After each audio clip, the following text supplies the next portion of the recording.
Explore করার নাম করে যদি আমি হস্তমৈথুন করে করে নিজেকে একদম 12টা বাজাই, সারাক্ষণ যদি পর্নোগ্রাফি দেখি, হ্যাঁ, করে ফাইনালি গিয়ে যখন আমার বিয়ে হবে তখন আমি আর কি এক্সপ্লোর করবো, আমি তো শেষ।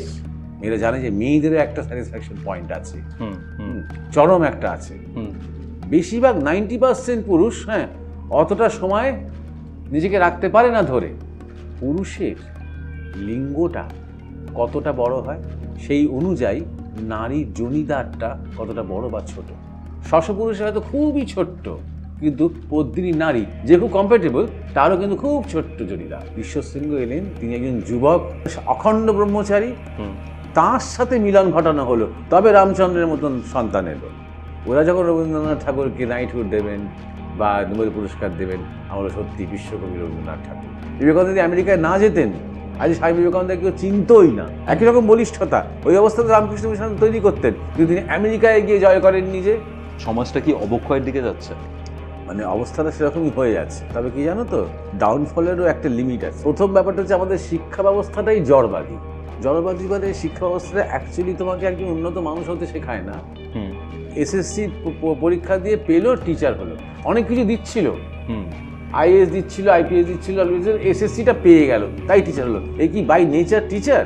যত আইপিএস আইএএস হচ্ছে, ইনফ্যাক্ট যারা ইনফ্যাক্ট দেশটাকে চালায় তারা কিন্তু ভারত সংস্কৃতি বিরোধী।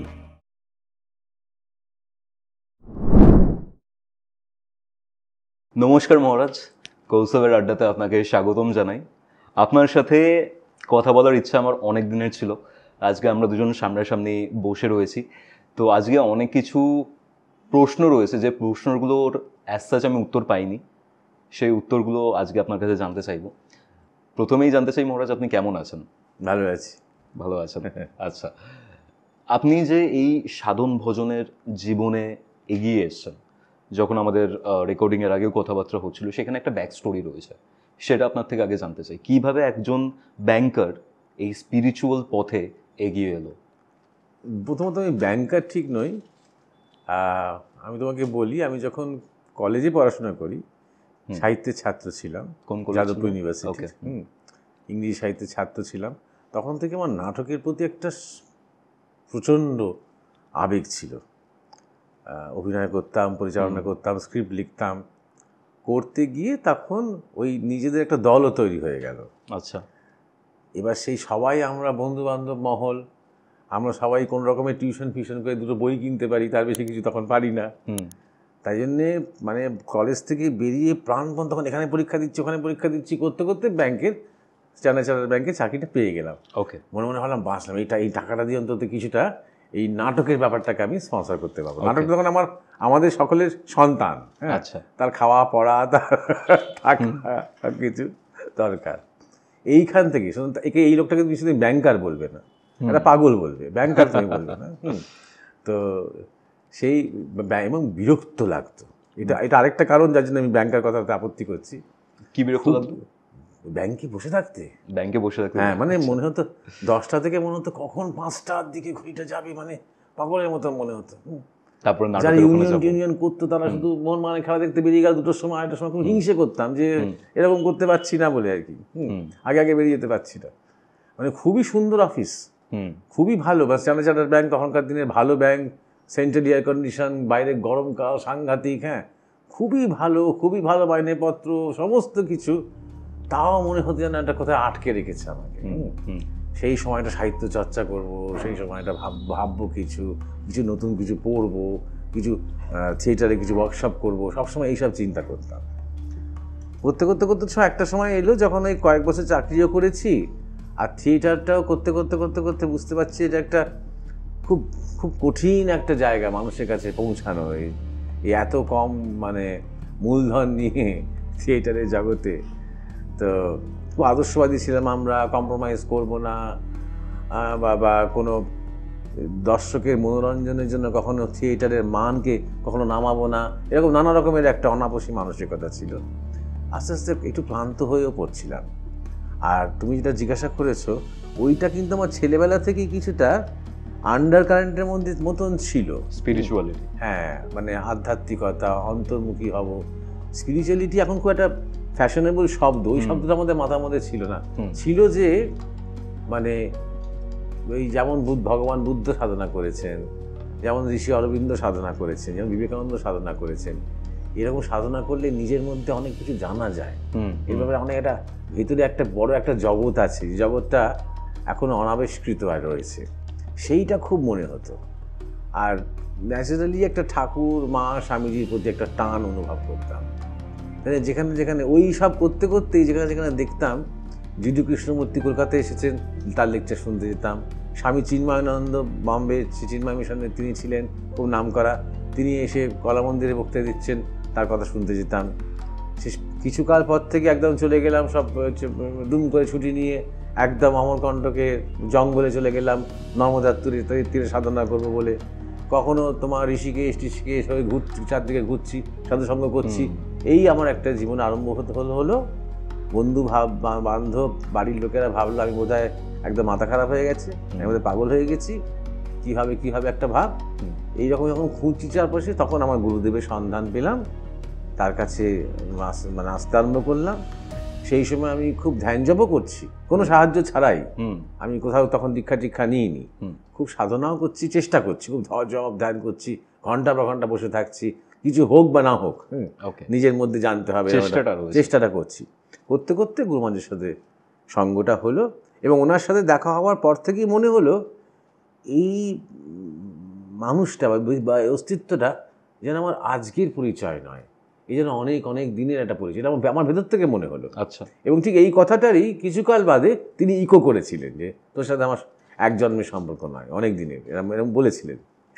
তো ওইটা হওয়ার পর বুঝতে পারলাম যে আমার এতদিনে যা কিছু অভিজ্ঞতা, সে এই মুহূর্তটার জন্য, ওনার কাছে পৌঁছতে পারা পর্যন্ত আমার এত অভিজ্ঞতাটা, তার জন্যই এগুলো সব অনুঘটক করে পৌঁছে গেলাম। তারপর থেকে আমার জীবনের ধারাটা সম্পূর্ণ পাল্টে গেল, সংসার জীবন ত্যাগ করে দিলেন। হ্যাঁ, একদম সম্পূর্ণ।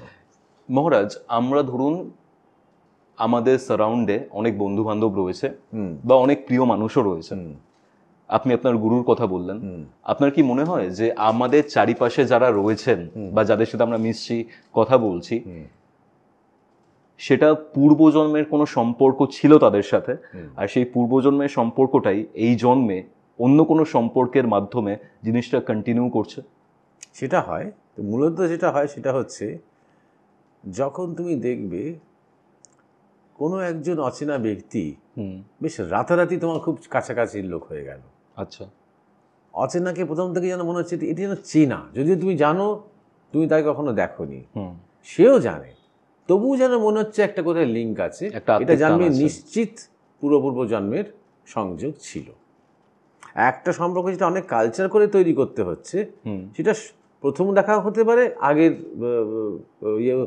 জন্ম থাকতে পারে, কিন্তু যেটা তোমার ট্রেনে, বাসে, ভিড়ে মধ্যে হঠাৎ যেন একটা খুব চেনা মুখ, অথচ তুমি জানো যে তুমি এই জন্মে অন্তত তাকে দেখোনি, আর সেও বারবার তোমার দিকে তাকাচ্ছে, একটুখানি দু একটা কথা হতে হতেই যেন অনেক দিনের মতন বন্ধুত্ব হয়ে গেল। এইগুলোর ক্ষেত্রে নিশ্চিত বোঝা যায় যে এটা পূর্বজন্মের কিছু কানেকশন আছে। আচ্ছা, আমরা যাদের সাথে মিশি আমরাও তাদের মতোই পরিণত হই। ধরুন আমি খারাপ মানুষদের সাথে মিশলাম, আমি হয়তো খারাপের দিকে যাব, ভালো মানুষের সাথে মিশলাম, ভালোর দিকে যাব। তো ধরুন এই সে সাধন জীবন রয়েছে, সাধনার পথে এগোনোর ক্ষেত্রে সাধু সঙ্গটা কতটা ইম্পর্টেন্ট? ভীষণই ইম্পর্টেন্ট, সাধু সঙ্গটা খুবই দরকার। আর সাধু মানে যে সবসময় গেরুয়াধারী মানুষ হতে হবে তার কোনো মানে নেই। সাধু কথাটার মানে হচ্ছে যিনি সহজ, সৎ, প্রেমিক মানুষ, তিনি সাধু। তিনি একজন মাস্টারমশাই হতে পারেন, তিনি বাড়ির কাকা জ্যাঠা কেউ একজন হতে পারেন, তিনি পাড়ার কোনো প্রতিবেশী হতে পারেন, যে মানুষটা ভালো, সবাই তাকে বিশ্বাস করে, সবাই জানে, মানে দাদু এই 10,000 টাকা রাখুন তো, আমি আপনার রাত্রিবেলা নিয়ে যাব, সবাই জানে যে একটা পয়সাও এদিক ওদিক হবে না। এই রকম লোকের সঙ্গ করা ভালো। তিনি কিছু কথা বলুন বা না বলুন, তার কাছাকাছি থাকলেও নিজের ভালো হয়, কারণ তিনি একটা এনার্জি। তুমি যে বসে আছো এখানে, তুমি একটা এনার্জি ফিল্ড, আমিও একটা এনার্জি ফিল্ড। হ্যাঁ, তুমি একটা যদি সৎ মানুষ হও, তোমার একটা পজিটিভ এনার্জি, তুমি সেই এনার্জির স্পর্শে থেকে আমার মধ্যে সত্য বা ভালো চিন্তাগুলোই উদ্রেক হবে, মন্দ বা তামসিক চিন্তাগুলো আমার মধ্যে তখন জাগবে না। তাই জন্য অবশ্যই সাধুসঙ্গ করা খুব দরকার, নিজের স্বভাবকে ঠিক রাখার জন্য, সাধুতার দিকে এগোনোর জন্য। এই যে ধরুন আপনি নিজের গুরুর সন্ধান পেলেন অনেক সাধু সঙ্গ করতে করতে, আপনার মনে হলো যে আগের জন্মের কোনো কানেকশন রয়েছে সেটার মধ্যে, তো একজন মানুষের একজন সদ্গুরু পাওয়াটা কতটা ইম্পর্টেন্ট, আর এখনকার দিনে এই যে সদ্গুরু যে পাওয়াটা সেটা কি খুব ডিফিকাল্ট হয়ে যাচ্ছে, আপনার কি মনে হয়? প্রথম কথা হলো, তুমি জিজ্ঞাসা করছো একজন মানুষের সদ্গুরু পাওয়াটা কতটা ইম্পর্টেন্ট, বা গুরু পাওয়া একদমই ইম্পর্টেন্ট নয়। যতক্ষণ না পর্যন্ত তার মধ্যে একটা আধ্যাত্মিক স্পৃহা জাগছে। ধরো তুমি বলছো যে আমি খুব ভালো করে ফোক গিটারটা শিখতে চাই মহারাজ, তবে তুমি আমাকে জিজ্ঞেস করবে এক্ষেত্রে একজন ভালো টিচার, ভালো গিটারিস্ট পাওয়াটা কতটা ইম্পর্টেন্ট। ওকে, তুমি কিছুই গিটার নিয়ে তখন ইন্টারেস্টই নেই, হঠাৎ তুমি যদি বলো আমার ভালো গিটারিস্ট পাওয়াটা কতটা ইম্পর্টেন্ট, বললে অদ্ভুত ব্যাপার হবে না? সুতরাং যার মধ্যে এখনো পর্যন্ত কোনো আধ্যাত্মিক স্পৃহা জাগেনি তার গুরু নিয়ে কী করবে সে? বেশিরভাগই আমি দেখিও যারা গুরুদের কাছে দীক্ষা নিতে আসে তারা যাতে করে মেয়ের বিয়েটা ভালোভাবে হয়ে যায়, যাতে করে সংসারে একটু শান্তি থাকে, যাতে করে দারিদ্র না থাকে, যাতে ঠিক চাকরি বাকরিটা পায়, ছেলেটার একদম মাথা ঠিক থাকছে না, ইত্যাদি ইত্যাদি, এইসব কারণে দীক্ষা নেয়। হ্যাঁ, এই দীক্ষা নেওয়ার কোনো মানেই নেই তার। এরকম কখনো সেভাবে জবধানও করে না, সেই অতটা গুরুকে একজন মানে বিশেষ একজন যে পথ প্রদর্শক সেটাও মনে করে না, জাস্ট নিজেকে সিকিওর করে, নিজের জাগতিক যে কনভিনিয়েন্সগুলো রয়েছে সেগুলোকে শুধু সিকিওর করে, মেটেরিয়ালিস্টিক জিনিসের জন্য, মেটেরিয়ালিস্টিক জিনিসে শুধু গুরুর সমর্থনটা চায়, ব্যাস। গুরু মনে করে গুরু শক্তি আমাকে মেটেরিয়াল জগতে কোনো রকমে পার করিয়ে দেবে। এটা কি সত্যি হয়? বড় কোনো, সেটা বলছি, বড় কোনো দুর্ঘটনা ঘটবে না, বড় কোনো অঘটন ঘটবে না, তার দুমদাম মৃত্যু হতে পারে, আমার বাবা সেগুলো হবে না। দুম করে ওর ছেলেটা গিয়ে গলায় দড়ি দিল, আমার ছেলে মেয়েটা সেটা করবে না, কারণ আমার সদ্গুরু আছে মাথার উপরে। আমরা তো খুব জাগতিক জীবনযাপন করি, আমরা খুব লোভী, কিন্তু আমার ক্ষেত্রে হবে না, এরকম একটা বিশ্বাস তাদের মধ্যে থাকে। এইবার তুমি যেটা জিজ্ঞাসা করছো সেটা হয় কি না, আমাদের গুরু মহারাজ বলেছিলেন আমাদের যে যেমন আমি যখন কাউকে দীক্ষা দিই তখন দেখি যে 95% তারা খুবই ওই তামসিক চা পাওয়া নিয়ে দীক্ষাটা নিচ্ছে আমার কাছে। আচ্ছা, বলে আমাকে তখন তার লেভেল অবধি নিচে নেমে আসতে হয়। আচ্ছা, সে যেখানে আছে সেখান থেকেই তার হয়ে সংকল্প করতে হয়, সে যা চাইছে তাই হোক, কারণ যতক্ষণ না সেই চাওয়াটা পূরণ হবে ততক্ষণ পর্যন্ত তার আগামীতে ঈশ্বরকে চাওয়ার সময়টা আসবে না। ওকে, ওকে, হ্যাঁ, এই বিজ্ঞানটা তখন প্রথম বুঝেছিলাম, বাবা এভাবে কখনো তো ভাবিনি। হ্যাঁ, এইগুলো পূরণ হলেই একটা সময় মনে করবে যে ইনি তো যা যা জাগতিকভাবে যা যা চেয়েছি সব দিতে পারেন, আমি ভগবানকেও চাই, কিন্তু ইনিই দিতে পারবেন, তাহলে তখন তার এই বিশ্বাসটা তার মধ্যে তৈরি হবে, বা তার মনে হবে জাগতিক যা যা চাওয়ার মোটামুটি তো আমি পেলাম, ছেলে মেয়ে ভালো হোক, তাদের বিয়ে হোক, নাতনি নাতনি হোক, সবই তো হলো, আর তো এই মুহূর্তে এই বয়সে আর কী চাইবো, আর বুড়ো বয়সে আরেকটা বিয়ে করবো সেবার সেটা তো চাইবো না, তাহলে এবার অন্তত ভগবানের পথে চাই, যাতে সে সেটা করে।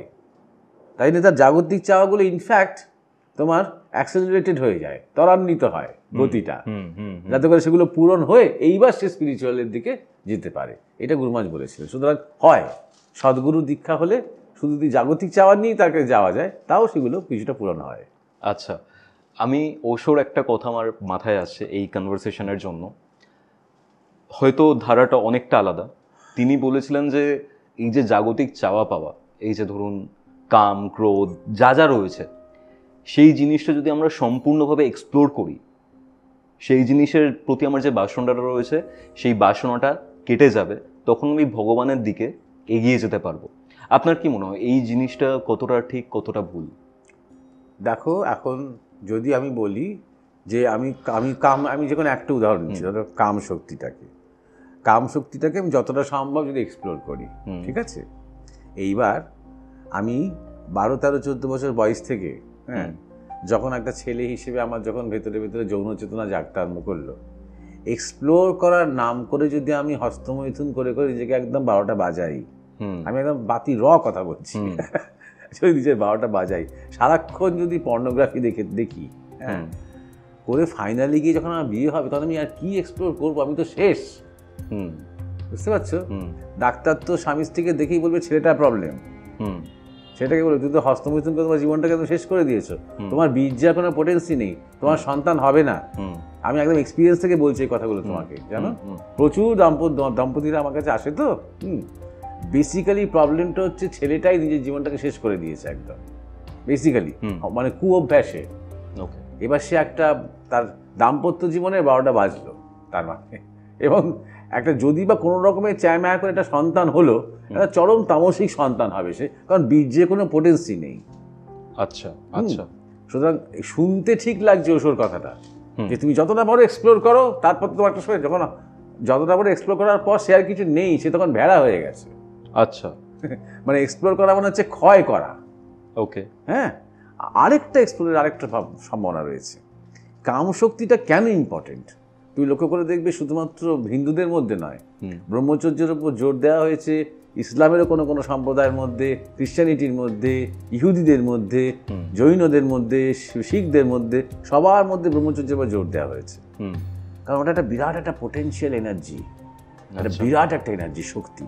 সেটাকে যদি তুমি ক্ষয় না করে সে যদি অন্যভাবে এক্সপ্লোর করতে পারো, তাহলে সেই শক্তিটাই একদিন বিরাট সৃষ্টিশীল কিছু তৈরি করবে, একটা ইমারত তৈরি করে দিতে পারবে, একটা মহাকাব্য রচনা করতে পারবে তুমি, মহাভারতের মতন কি রামায়ণের মতন এক মহাকাব্য রচনা করতে পারবে।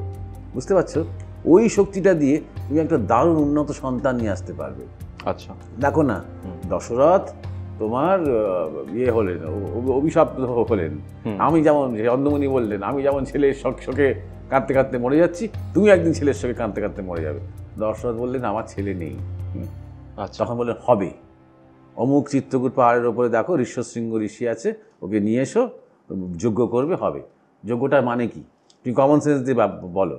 দশরথ ইম্পর্টেন্ট, তো 3টে রানী তার, তো ঋষ্যশৃঙ্গ এলেন, তিনি একজন যুবক সন্ন্যাসী, এবং তিনি কোনোদিন নারী দর্শনই করেননি। তার পিতা সবসময় ছোটবেলা থেকে তাকে নারী সমাজ থেকে আলাদা রেখেছে। তাহলে অখণ্ড ব্রহ্মচারী, তার সাথে মিলন ঘটানো হলো, তবে রামচন্দ্রের মতন সন্তান এলো, তবে ভরতের মতন সন্তান হলো, তবে লক্ষণের মতন সন্তান হলো। বুঝতে পারছো? তার সাথে এরা কেউ অ্যাকচুয়াল ঔরস পিতা দশরথ নয়, পালক পিতা, পালক পিতা, বংশ, দশরথের বংশ। ওকে। দশরথের সম্পূর্ণ অনুমতি নিয়ে এগুলো, এই পদ্ধতিটা ছিল, নিয়োগ প্রথা, এই পদ্ধতিটা ছিল। তাহলে কার লাগলো দেখো বীর্য? একজন ব্রহ্মচর্য করা লোকের লাগলো। বুঝতে পারছো? তাহলে বীর্যের পোটেনশিয়ালটা বুঝতে পারছো? তুমি পৃথিবীতে রামচন্দ্রকে নিয়ে আসতে পারবে যদি তোমার সেই ওখানে ব্রহ্মচর্য থাকে, শক্তি থাকে। তুমি একজন বিরাট সায়েন্টিস্ট হতে পারবে, বিরাট। তুমি একটা রবীন্দ্রনাথ ঠাকুর হতে পারবে সাহিত্যে, যদি তোমাদের ব্রহ্মচর্য থাকে।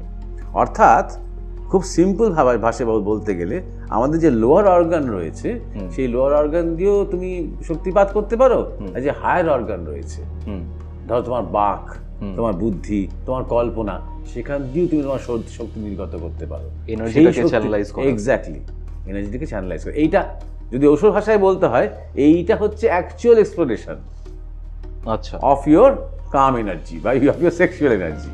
এটা অ্যাকচুয়াল, এটাকে এক্সপ্লোর করা হলো। নাহলে এক্সপ্লোর করা মানে শুধু যা ইচ্ছে করছে করে ফেলছি আর ক্ষয় হয়ে যাচ্ছে, তাহলে সেটা কিছু আর থাকলো না এক্সপ্লোর করার জন্য কিছু। এখনকার সময়ে আমরা যেটা দেখতে পাচ্ছি, আমাদের যে লাইফস্টাইলটা, স্পেশালি শহরের ক্ষেত্রে বা মেট্রো সিটিগুলোতে, একটা মানে আমি জানি না কতটা বলাটা ঠিক হবে, বাট আমাদের বয়সী যারা ছেলে মেয়ে রয়েছেন, তাদের লাইফটা একটা ইনডিসিপ্লিনের মধ্যে চলে গেছে। আপনি এই যে বললেন যে হস্তমৈথুনের ব্যাপার, সেটা অনেকেই করেন, সেটার প্রতি তাদের বা আমাদের কোনো রোকঢোক নেই, একদম বিনা বাধায় তারা করছেন, বা অনেক নারী সঙ্গ করছে, নারীরাও অনেক ক্ষেত্রে অনেক পুরুষ সঙ্গ করছে। সেই ক্ষেত্রে আমাদের যে সমাজটা, আপনি বললেন যে এই যে বীর্যের যে এনার্জিটা রয়েছে সেটা তো অবক্ষয় হচ্ছে, বা মাতৃত্বের ক্ষেত্রে সন্তান ধারণের যে ক্ষমতাটা বা যে এনার্জিটা ছিল সেটা তো অনেক ক্ষেত্রে লুজ করছে। তাহলে আমাদের যে পরবর্তী জেনারেশনটা আসবে, মানে আমাদের থেকে যে পরবর্তী জেনারেশনটা আসবে, সেটা কি আমাদের মতো বা আমাদের আগের জেনারেশনের মতো অতটা প্রমিসিং হবে না? তারা কি ডাউনফলের দিকে যাচ্ছে? সমাজটা কি অবক্ষয়ের দিকে যাচ্ছে? মানে অবস্থাটা সেরকমই হয়ে যাচ্ছে। তবে কি জানো তো, ডাউনফলেরও একটা লিমিট আছে। আচ্ছা, তুমি ধরো রাস্তা দিয়ে ট্রেকিং করতে করতে খাদে পড়ে গেলে, পড়ছো একটা পয়েন্টে পর লোয়েস্ট পয়েন্টে পড়ে গেছে। হ্যাঁ, এবার সেখান থেকে মুভমেন্টটা কি, ওখান থেকে তোমাকে উঠতেই হবে। উঠে সেই ধরে ধরে ধরে তুমি তখন উঠছো, কিন্তু আর পড়ছো না। সুতরাং এমনই একটা ডাউনফলে হয়তো পড়েছে যে এইবার কিন্তু ধীরে ধীরে ধীরে ধীরে ওঠার সম্ভাবনাটা রয়েছে। অলরেডি ছেলে মেয়েদের মনে হচ্ছে, ধরো যে এরকম ধরনের কথাবার্তা তোমার সাথে আমি যেটা বলছি, এরকম কথাবার্তা কিন্তু আমি অনেক জায়গাতেই বলি, সৎসঙ্গতে, বিভিন্ন জায়গাতে, সবসময় ভিডিওতে হয়তো সবসময় বলার সুযোগ হয় না, বলি। এবং আমি দেখি যে ছেলেমেয়েরা প্রচণ্ড রেসপন্ড করছে তাতে, কারণ তারা বুঝতে পারছে কোথাও একটা ভুল শিক্ষা পাচ্ছি আমরা, বা ঠিক মতন গাইডেন্স আমরা পাচ্ছি না। মা বাবাদেরও দোষ নেই, কারণ ওই আমাদের জেনারেশনের বা এই জেনারেশনের মা বাবাকেও কেউ ঠিক মতন শেখায়নি, বুঝতে পেরেছো? আমার প্রথম ব্যাপারটা হচ্ছে আমাদের শিক্ষা ব্যবস্থাটাই জড়বাদী। জড়বাদী বলতে? জড়বাদী মানে শিক্ষা ব্যবস্থাটা অ্যাকচুয়ালি তোমাকে একজন উন্নত মানুষ হতে শেখায় না, তোমাকে চাকরিজীবী হতে শেখায়, তোমাকে ভোগ করতে শেখায়, তোমাকে সম্পত্তি তৈরি করতে শেখায়, তোমাকে শেয়ার মার্কেট শেখায়, তোমাকে স্বার্থপর হতে শেখায়, তোমাকে দানব হতে শেখায়, তোমাকে বারবার শেখায় যে তুমি সাকসেসফুল, তোমার চোখের সামনে তুমি বিল গেটসকে তোমার আদর্শ করো, জর্জ সোরসকে তোমার আদর্শ করো, বিবেকানন্দকে তোমার আদর্শ করো, বা শ্রী অরবিন্দকে তোমার আদর্শ করো, বা সুভাষচন্দ্র বসুকে তোমার আদর্শ করো। এই শিক্ষা ব্যবস্থাটা কখনোই বলবে না। আমি একটা উদাহরণ দিচ্ছি তোমাকে। তুমি একটা সাবজেক্ট বলো স্কুলে, যেটা ছাত্রছাত্রীরা যেটা অধ্যয়ন করে, ইংরেজি, বাংলা, ফিজিক্স, কেমিস্ট্রি, কি ইতিহাস, ভূগোল ইত্যাদি, যেখানে একটা মানুষের ভেতরের মধ্যে যে অতিমানুষ হয়ে ওঠার, শ্রেষ্ঠ হয়ে ওঠার যে পোটেনশিয়াল, সেটাকে এক্সপ্লোর করে, যে সাবজেক্টের জন্য একজন মানুষ একটা উন্নত মানুষ হতে পারে। একটা গল্প, যে গল্পের মধ্যে অন্তত একটা কিছু ভালো মেসেজ আছে, একটাও তো নেই। সেইটাই আমি বলছি, এইটাকেই বলছি জড়বাদী শিক্ষা। ফাইনালি যখন একটা ক্লাস 8-এ 9-এ 10-এ ছেলে বা মেয়ে পরীক্ষা দিচ্ছে, মা বাবা কী ভাবছে? যে আমার ছেলে মেয়ে কত কেমিস্ট্রি জানতে পারছে, ভাবছে কতটা নম্বর সে পাবে, কতটা নম্বর পেলে উচ্চ মাধ্যমিকে তাহলে কোথায় ঢুকবে, তারপরে কোন স্ট্রিমে সে যাবে, ফাইনালে গিয়ে কি করবে, এই পুরো প্ল্যানিংটা মা বাবার মাথার মধ্যে ঘুরছে, ছেলে মেয়ের মাথার মধ্যে ঘুরছে, দাদু দিদিমার মাথার মধ্যে ঘুরছে, টিচারদের।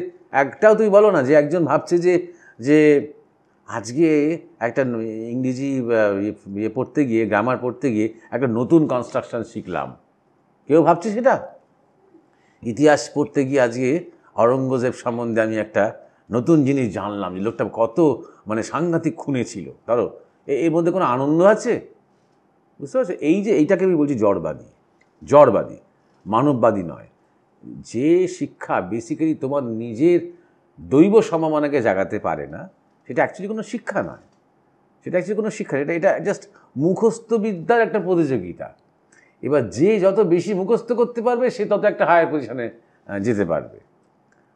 তার মানে আমি অ্যাকচুয়ালি আমার বিভিন্ন ক্ষেত্রে, ডাক্তারি বলো, ইঞ্জিনিয়ারিং বলো, বা অ্যাডমিনিস্ট্রেশন বলো, এক্ষেত্রে কিছু মুখস্থ করা, কিছু নির্বোধ ব্রেন নিয়ে আসছি। আমরা কিন্তু ক্রিয়েটিভ ব্রেন আনছি না। যার জন্য তোমরা দেখবে আমাদের আবিষ্কার, আমাদের আনন্দ, আমাদের বিজ্ঞান ওই জগদীশচন্দ্রতেই শেষ হয়ে গেছে। লাস্ট 70 বছরে তুমি জানবে না ভারতে বসে কোনো ভারতীয় কোনো বিজ্ঞানী কিছুটা আবিষ্কার করেছেন। কারণ ওই ক্রিয়েটিভিটিটাই নেই। এটা কারোর দোষ নয়, আমাদের শিক্ষা ব্যবস্থার মধ্যে ক্রিয়েটিভিটিটাই নেই।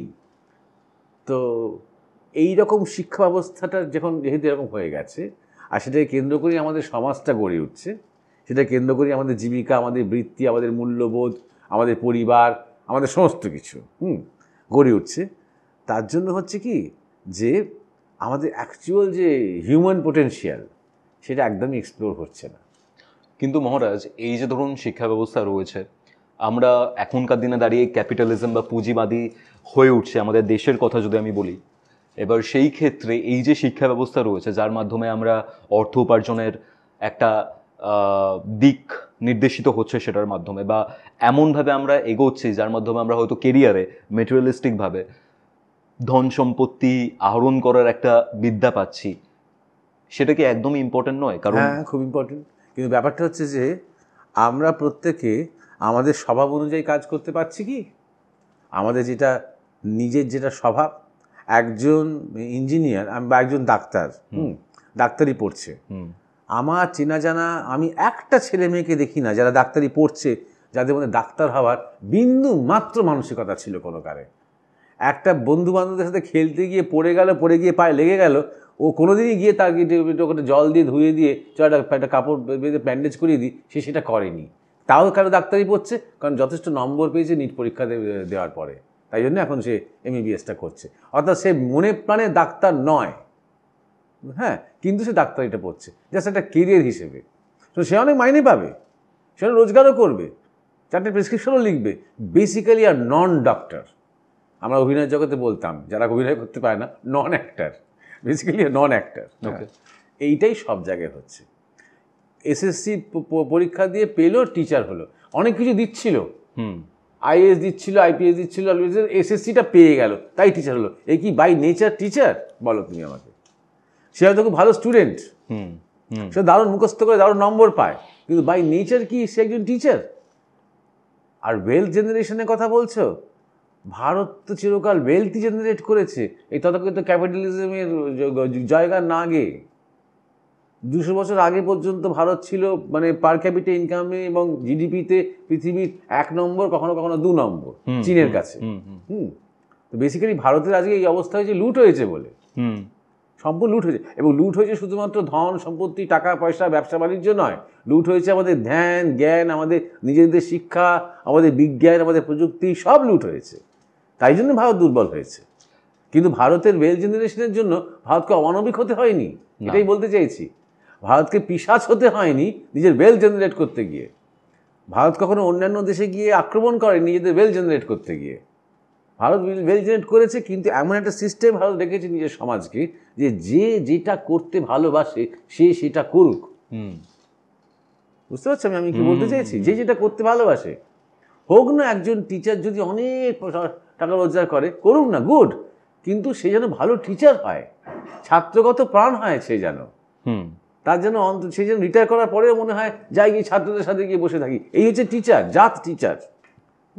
সেই ঠিক লোকটা ঠিক জায়গায় আছে কি না, সেটা হচ্ছে আসল ব্যাপার। আমাদের শিক্ষা ব্যবস্থাটাকে সেখানে সম্পূর্ণ সেটাকে একটা মিস করে গেছে এবং সেটা ফর্মুলার মধ্যে ফেলে দিয়েছে।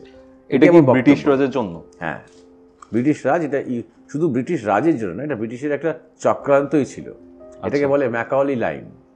ওকে, ম্যাকাওলি বলেই ছিলেন তখন যে তার বিখ্যাত একটা কোটেশন আছে, যেটা তিনি দাঁড়িয়ে ব্রিটিশ পার্লামেন্টে স্পিচ দিয়েছিলেন।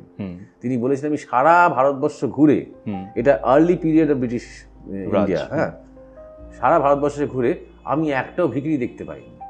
ওকে, হ্যাঁ, আমি সারা ভারতবর্ষে ঘুরে আমি একটাও চোর খুঁজে পাইনি। আমি দেখলাম একটা সমস্যা হচ্ছে, এরা প্রচণ্ড আত্মমর্যাদা সম্পন্ন মানুষ এবং খুব আনন্দপ্রিয়, নিজেদের সংস্কৃতি, নিজেদের ভাষা, নিজেদের ধর্ম, নিজেদের দেবদেবী নিয়ে খুব আনন্দে আছে। এদেরকে রুল করতে গেলে বা এদেরকে কৃতদাস বানাতে গেলে এদের ভুলিয়ে দিতে হবে এরা কে ছিল। আচ্ছা, এদেরকে নিজেদের সংস্কৃতি, নিজেদের ধর্ম, নিজেদের সমস্ত কিছু সম্পূর্ণ বিস্মৃত করে দিতে হবে। এমন একটা অবস্থা করতে হবে যাতে করে ওরা ভেতরে ভেতরে সাহেব হয়ে যাবে, হ্যাঁ, বাইরে বাইরে দেখতে ইন্ডিয়ানের মতন থাকবে। আচ্ছা আচ্ছা, এইটাই যেটা তখনকার যে কংগ্রেস কালচার, আস্তে আস্তে সেটাই হয়ে গেল, যেটা ভারতের যেটা মেইন যারা কংগ্রেসের ওপর মহল, সেটাই হয়ে গেল। ওই ব্রাউন সাহেবস বলা হতো তাদের, ব্রাউন ব্রাউন গায়ের রং, কিন্তু অ্যাকচুয়ালি সে সাহেব। ইংরেজি বলতে পারলে ধন্য হয়ে যায়, বিদেশ যেতে গেলে ধন্য হয়ে যায়। আমরা কদিন আগে পর্যন্ত বিলেত ফেরত বলে মজা করতাম, তাই না? বিলেত ফেরত বলে একটা স্পেশাল কিছু। এই জিনিসটা ইংরেজ করতে পেরে, শুধুমাত্র শিক্ষা ব্যবস্থাটা পাল্টাতে পেরেছে তাই নয়, আমাদের ধ্যান ধারণা মূল্যবোধ সব কিছু ওদের মতন করে নেওয়ার দিকে, যাতে আমরা কিছুটা ওদের মতন, ওদেরকে চাপতে চাপতে আমরা লেজ নাড়তে নাড়তে যেতে পারি, যাতে এইটা ব্রিটিশরা বা ইউরোপিয়ানরা করেছিল। এই যে আপনি কথা যখন বলছিলেন, আমি যেটা বুঝতে পারলাম সেটা হচ্ছে যে আমরা একদম এখন একদম লোয়েস্ট পয়েন্টে রয়েছি। সেই লোয়েস্ট পয়েন্টের থেকে ওপরে যাওয়া ছাড়া আমাদের কাছে আর কোনো অপশন নেই। এই ক্ষেত্রে শিক্ষা ব্যবস্থা হয়তো ব্রিটিশ রাজের জন্য, সেই ইনফ্লুয়েন্সের জন্য একভাবে হয়ে এসেছে। এখন এই যে মূল্যবোধ, এই যে ধ্যান যোগ বা আমাদের যে ইন্ডিয়ান কালচারটা ছিল এত বছর আগে, এত পুরনো সনাতন যে কালচারটা ছিল, সেটা যদি আমরা রিভাইভ করতে পারি, আমরা কি এই যে লোয়েস্ট পয়েন্ট রয়েছে সেখান থেকে আবার আস্তে আস্তে উপরের দিকে যেতে পারবো? ভারত কি 1 নম্বর বিশ্বগুরু হতে পারবে আবার? কি মনে হয়? হ্যাঁ, মানে আমরা রিভাইভ করতে যদি পারি বলছো, সেটা রিভাইভ হচ্ছে, অন প্রসেস হচ্ছে। একদম ধরে নিতে পারো তুমি 1960s 1970s থেকে এই রিভাইভেলের প্রসেসটা শুরু হয়েছিল। তখন থেকে তোমার বীজ বপন হয়েছিল, যার গাছ টাছগুলো আস্তে আস্তে আস্তে আস্তে এখন ধীরে ধীরে ধীরে ধীরে বড় হয়ে উঠছে। এই যে আমরা পুরনো সিস্টেমটাকে চ্যালেঞ্জ করছি, ইউরোপিয়ান সিস্টেমটাকে চ্যালেঞ্জ করছি। এই পার্লামেন্টারি, এই পুরোটা এই যে 2 টায়ার পার্লামেন্টারি সিস্টেম কাদের? ব্রিটিশদের। এটা ভারতের নিজস্ব তো নয়। এই জুডিশিয়াল সিস্টেম কাদের? ব্রিটিশদের। এই যে অ্যাডমিনিস্ট্রেটিভ সিস্টেম কাদের? ব্রিটিশদের। সবটাই তো। ত্রিপুরা কংগ্রেসে দাঁড়িয়ে সুভাষচন্দ্র বসু তখন কংগ্রেসের প্রেসিডেন্ট বলেছিলেন স্বাধীন হওয়ার পর প্রথম যে কাজটা করতে হবে, আইএএস আইপিএস এর যে এই যে পরীক্ষা এবং পড়াশোনার সিস্টেমটাকে, সিভিল সার্ভিস সম্পূর্ণ নলচে পাল্টে দিতে হবে। এটা ভারতীয়করণ করতে হবে, ইন্ডিয়ানাইজেশন। হ্যাঁ, না হলে কি হবে, ওই রিমোটে ওরাই চালিয়ে যাবে আমাদের দেশটাকে। তুমি একটা যে কোনো, তুমি যদি নিজে আইপিএস আইএস এর পরীক্ষা অ্যাপিয়ার করো, তুমি সিলেবাসগুলো ফলো করো, তুমি দেখবে ব্রিটিশ ভারতীয়রা পুরো জঙ্গলি মুসলমানরা আসার আগে, according to the syllabus, according to history. Uncivilised. ইসলাম এলো, সিভিলাইজেশন ঢুকতে আরম্ভ করলো। তারপর ইউরোপিয়ানরা এলো, আহা একদম চমৎকার, আরো শ্রেষ্ঠ সিভিলাইজেশন এলো। আরো ভালো হলো কার্ল মার্কস যখন লিখলেন যে ধর্ম হচ্ছে আফিম, সমাজে আফিম। সিভিলাইজেশনের চরম মানে শিখর স্পর্শ করলো। একদম লেফটিস্ট এবং ইউরোপিয়ান একটা দৃষ্টিভঙ্গি থেকে যে জিনিসটা তৈরি করে গিয়েছিল, আজও 75-76 বছর পরে তথাকথিত হিন্দুত্ব সরকার সত্ত্বেও আজও একই জিনিস ফলো করা। তার মানে কি বলতো, যত আইপিএস আইএস হচ্ছে, যারা ইনফ্যাক্ট দেশটাকে চালায়, তারা কিন্তু ভারত সংস্কৃতি বিরোধী। তারা এখনো হার্ভার্ডের দিকে তাকিয়ে বসে আছে। হার্ভার্ড হচ্ছে ওদের মক্কা, হার্ভার্ড হচ্ছে ওদের বারাণসী, বা কেমব্রিজের দিকে তাকিয়ে বসে আছে, অক্সফোর্ডের দিকে তাকিয়ে বসে আছে। বুঝতে পারছো? সুতরাং এইটাই হচ্ছে ওদের গণ্ডগোলটা। এটাই সুভাষচন্দ্র বসু তখনই বলেছিলেন, কিন্তু করেনি। ভারত স্বাধীন হলো, সর্দার প্যাটেল তখন হোম মিনিস্টার, বললো ও অনেক টাকা খরচা করবে, কি আর খরচা করবে, পরে দেখা যাবে। সেই পরেটা এখনো হয়নি।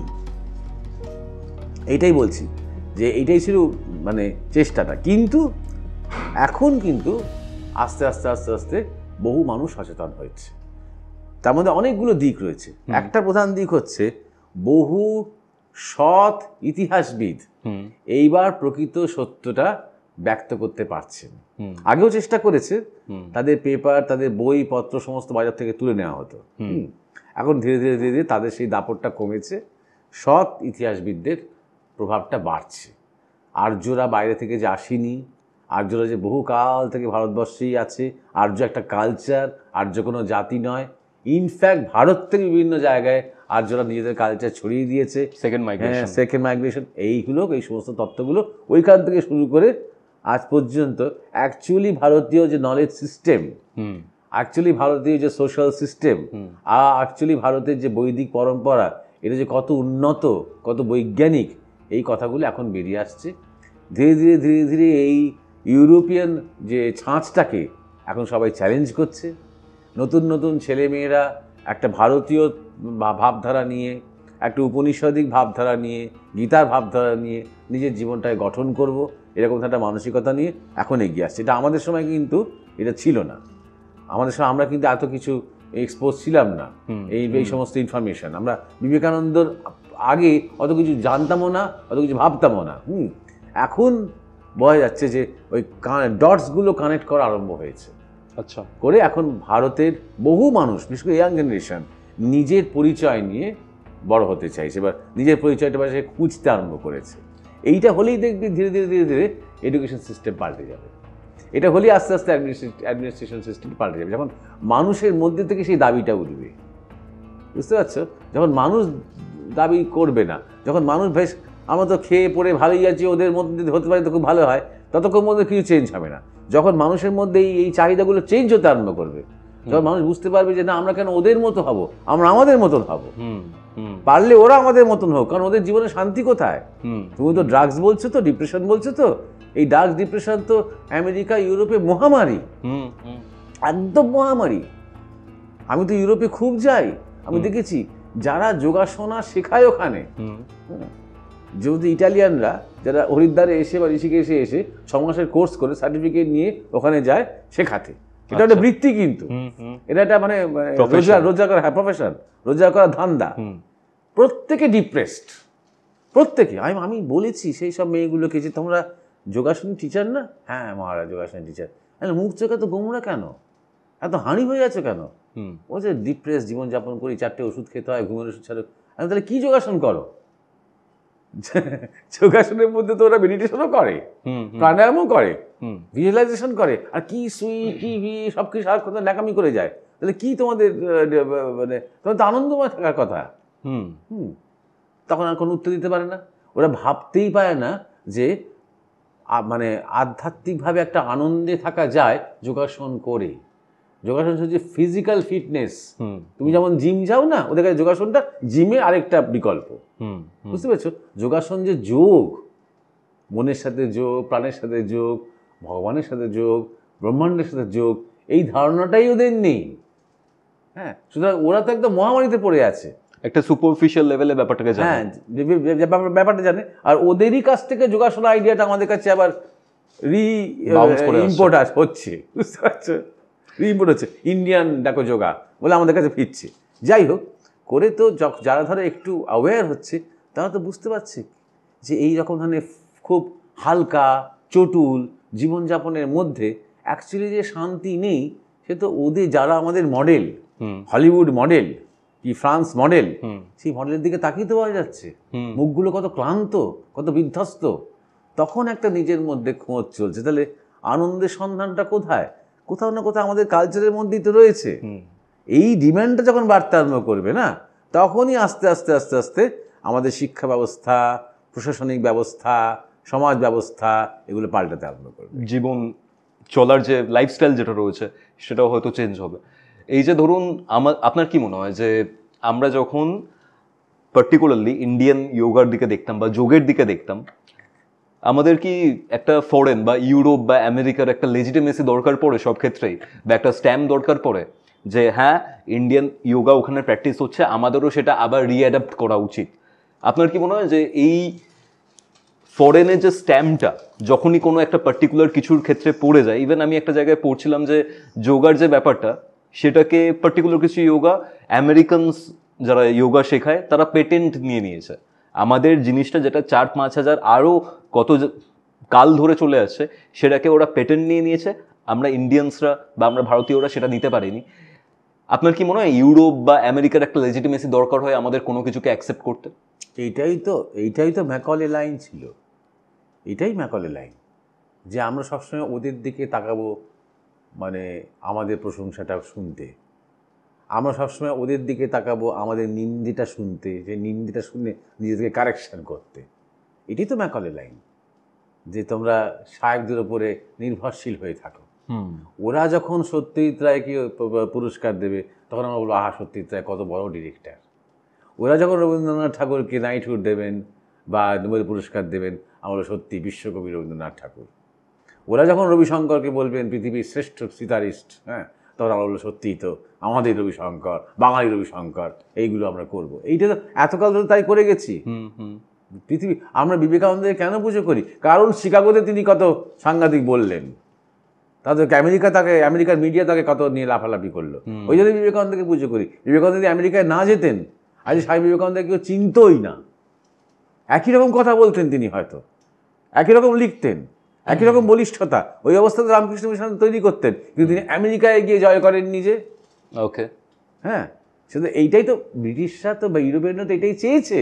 আমাদের বলছে শুধু ইন্ডিয়া নয়, আফ্রিকাতে তাই হয়েছে, গোটা এশিয়াতে তাই হয়েছে।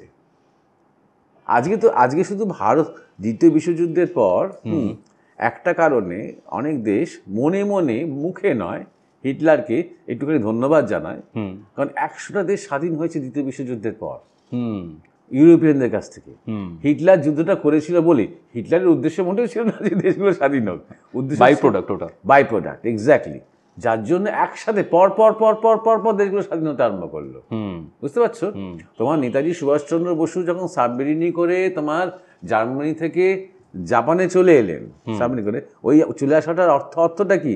যে ততদিনে জার্মানি আগে স্যারেন্ডার করবে, হ্যাঁ, এশিয়া অনেকদিন লড়ে যাবে, তখনও জাপান লাস্ট পর্যন্ত লড়ে গেছে, যতক্ষণ অ্যাটম বোমা ফেলেছে। হ্যাঁ, অর্থাৎ মেইন তোমার স্টেজ অফ দ্য ওয়ার, হ্যাঁ, ট্রান্সফার হলো ইউরোপ থেকে এশিয়া।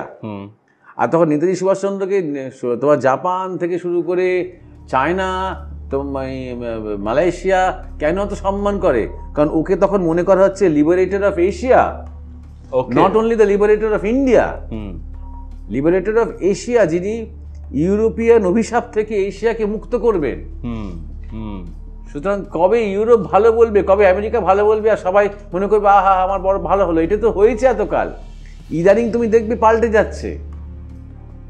ইদানিং তুমি দেখবে আফ্রিকার দেশগুলো ভারতের পররাষ্ট্রমন্ত্রী জয়শঙ্কর কিভাবে উত্তর দিচ্ছে ওদের। এক্স্যাক্টলি, জয়শঙ্কর। হ্যাঁ, একদিনে তোমার ধীরে ধীরে ধীরে ধীরে আমাদের এটা পাল্টাচ্ছে। এবার পেটেন্ট নিয়ে আমি একটা কথা বলবো।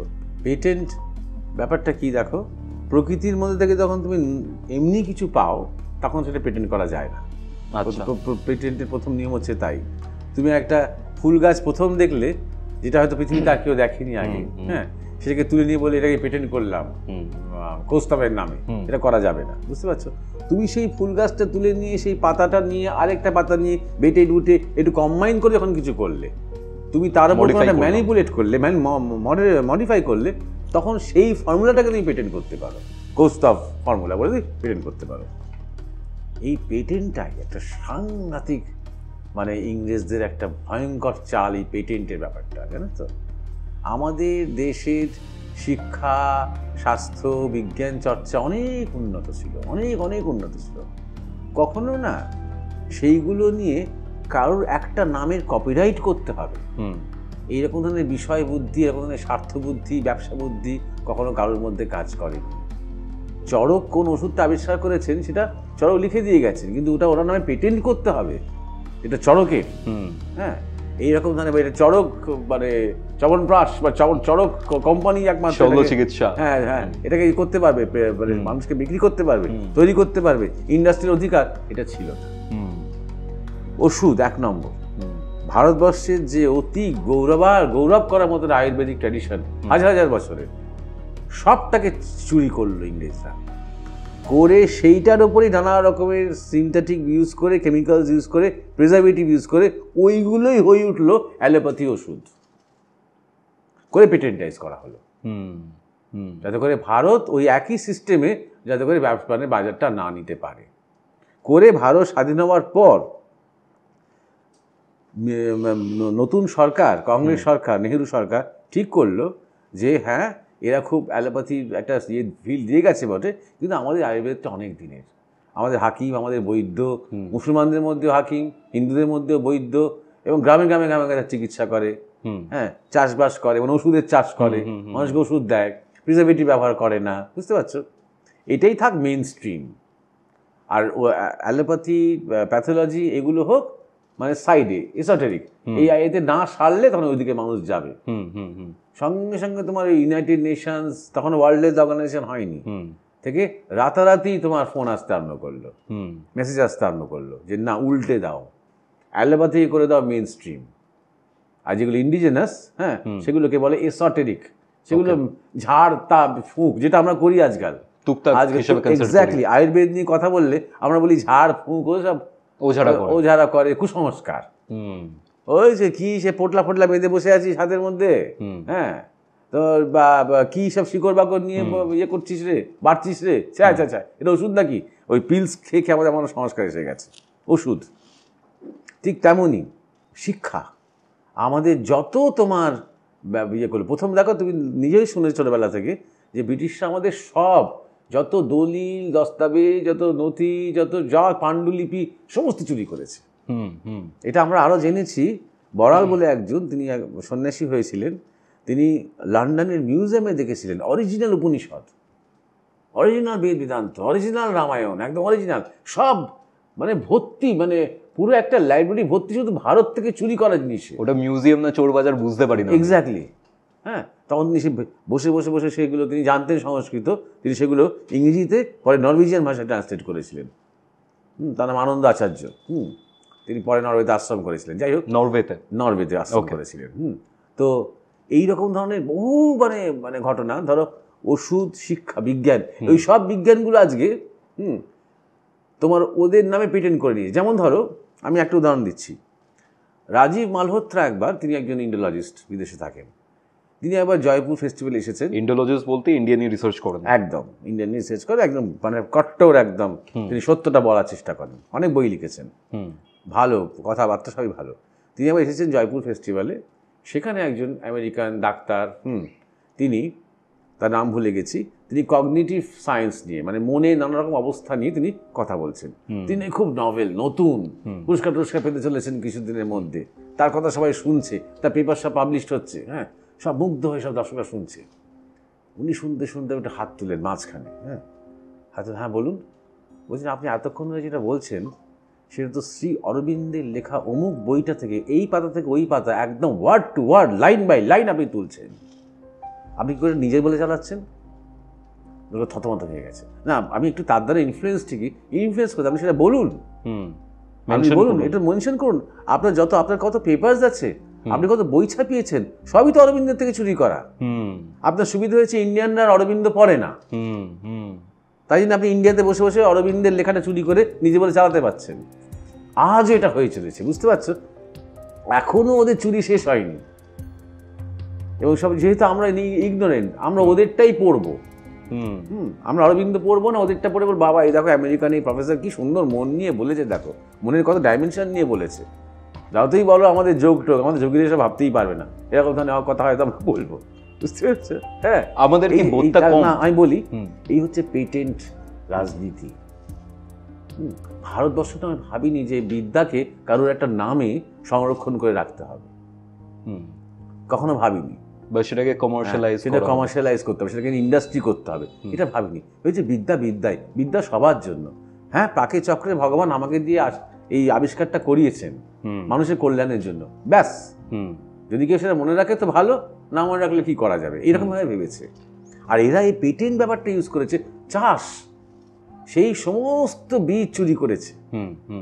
আজকে দেখবে ওদের দেওয়া বীজই আমাদের নিয়ে করতে হচ্ছে এখন, সেগুলো আবার তোমার ওই কথা কি বলে রে, জেনেটিক সমস্ত সিড, জেনেটিক্যালি মডিফাইড সব সিড ওরা আমাদের দিচ্ছে, হ্যাঁ জিএমও, যেগুলো আমাদের নিজস্ব ক্রসগুলোকে একদম শেষ করে দিয়ে ওরা।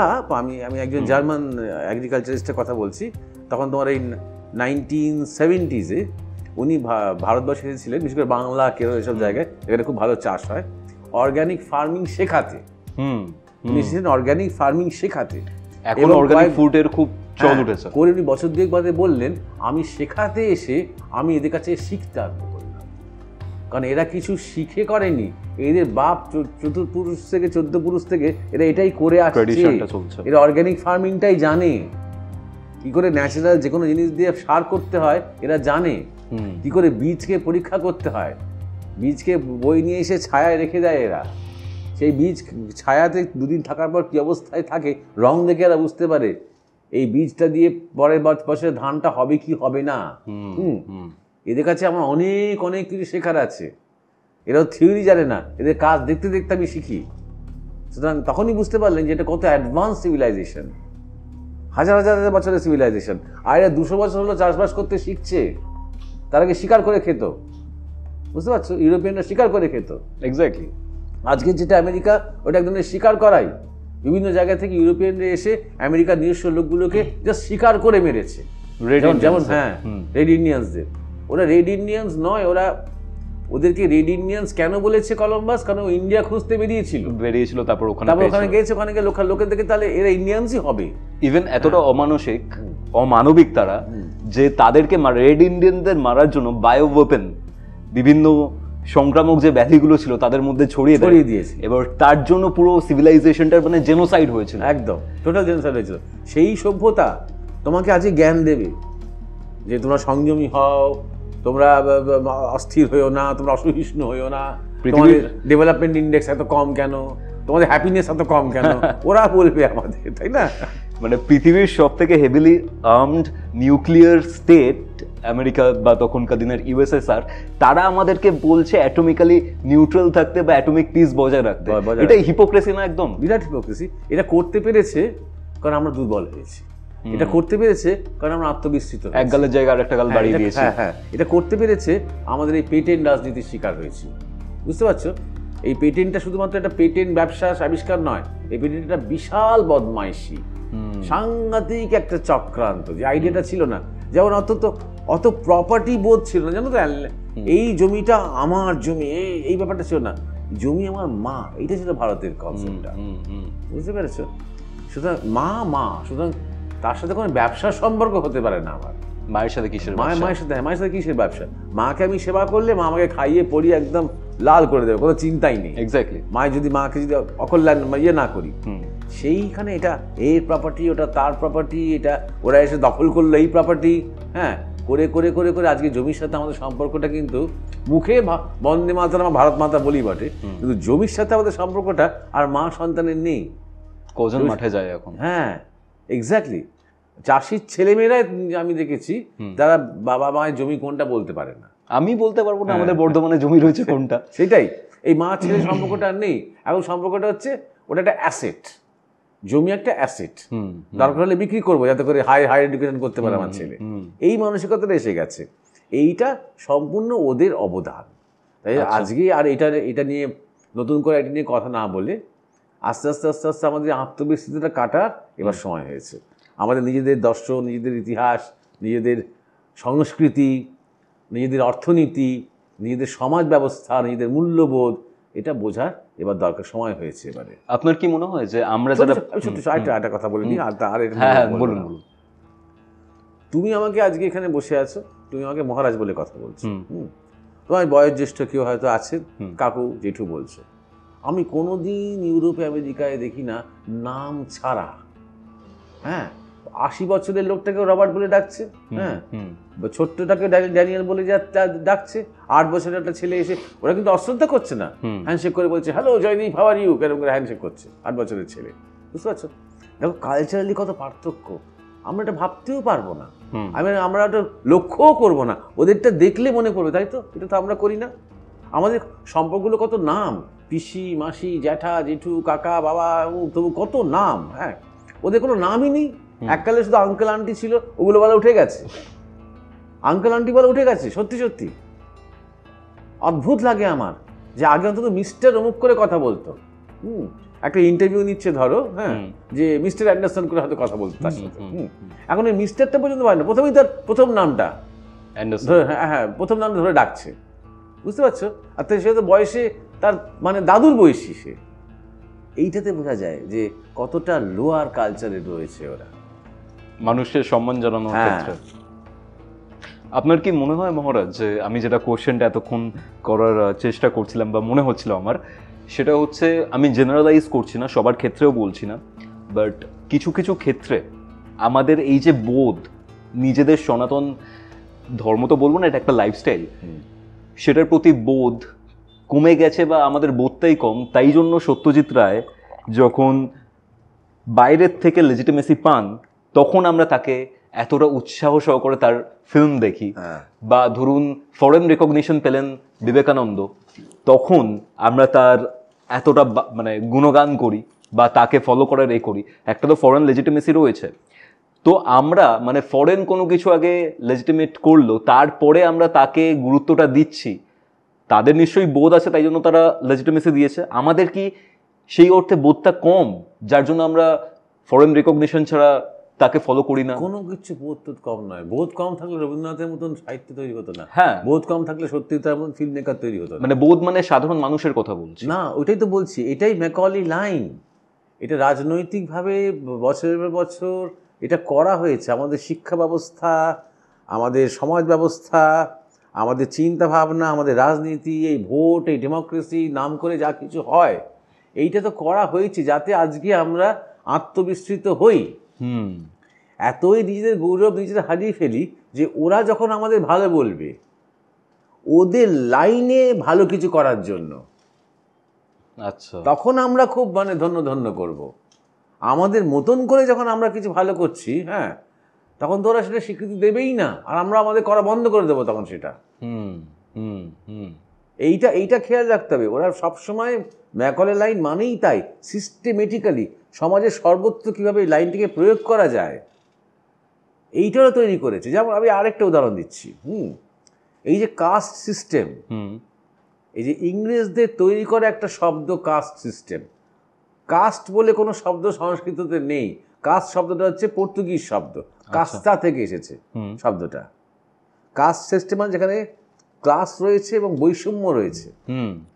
ইংরেজরা যখন প্রথম সেন্সাস নেওয়া আরম্ভ করেছিল, রিপ্লি সেন্সাস বলে বোধ, আমার ঠিক মনে নেই, তিনি প্রথম সেন্সাস দিতে আরম্ভ করেছেন। ঘরে ঘরে গিয়ে লোককে জিজ্ঞাসা করছেন তুমি কি মানে জাতি, কি জাত, কি জাতি, কি কাজ করো, কি করো। সব জায়গায় যে যা নিজেরটা বলছে, বারবার বলার চেষ্টা করছে তার মানে তো তোমার ওই ওপরের জাতিরা তোমাকে অত্যাচার করে। না তো, কোনো অত্যাচার না তো, ওরা ওদের কাজ করে, আমরা আমাদের কাজ করি।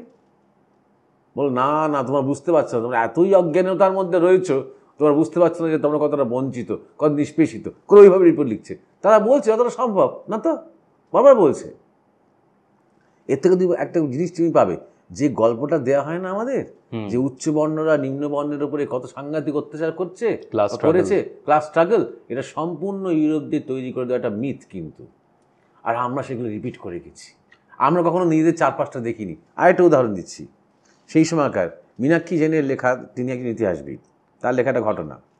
একজন ইংরেজ কালেক্টর, তিনি তার ডায়েরিতে লিখে গিয়েছিলেন এই ট্যাক্স কালেকশনের কাজে তাকে একটা জায়গায় যেতে হবে, একটু প্রত্যন্ত গ্রামে, পালকিতে চড়ে।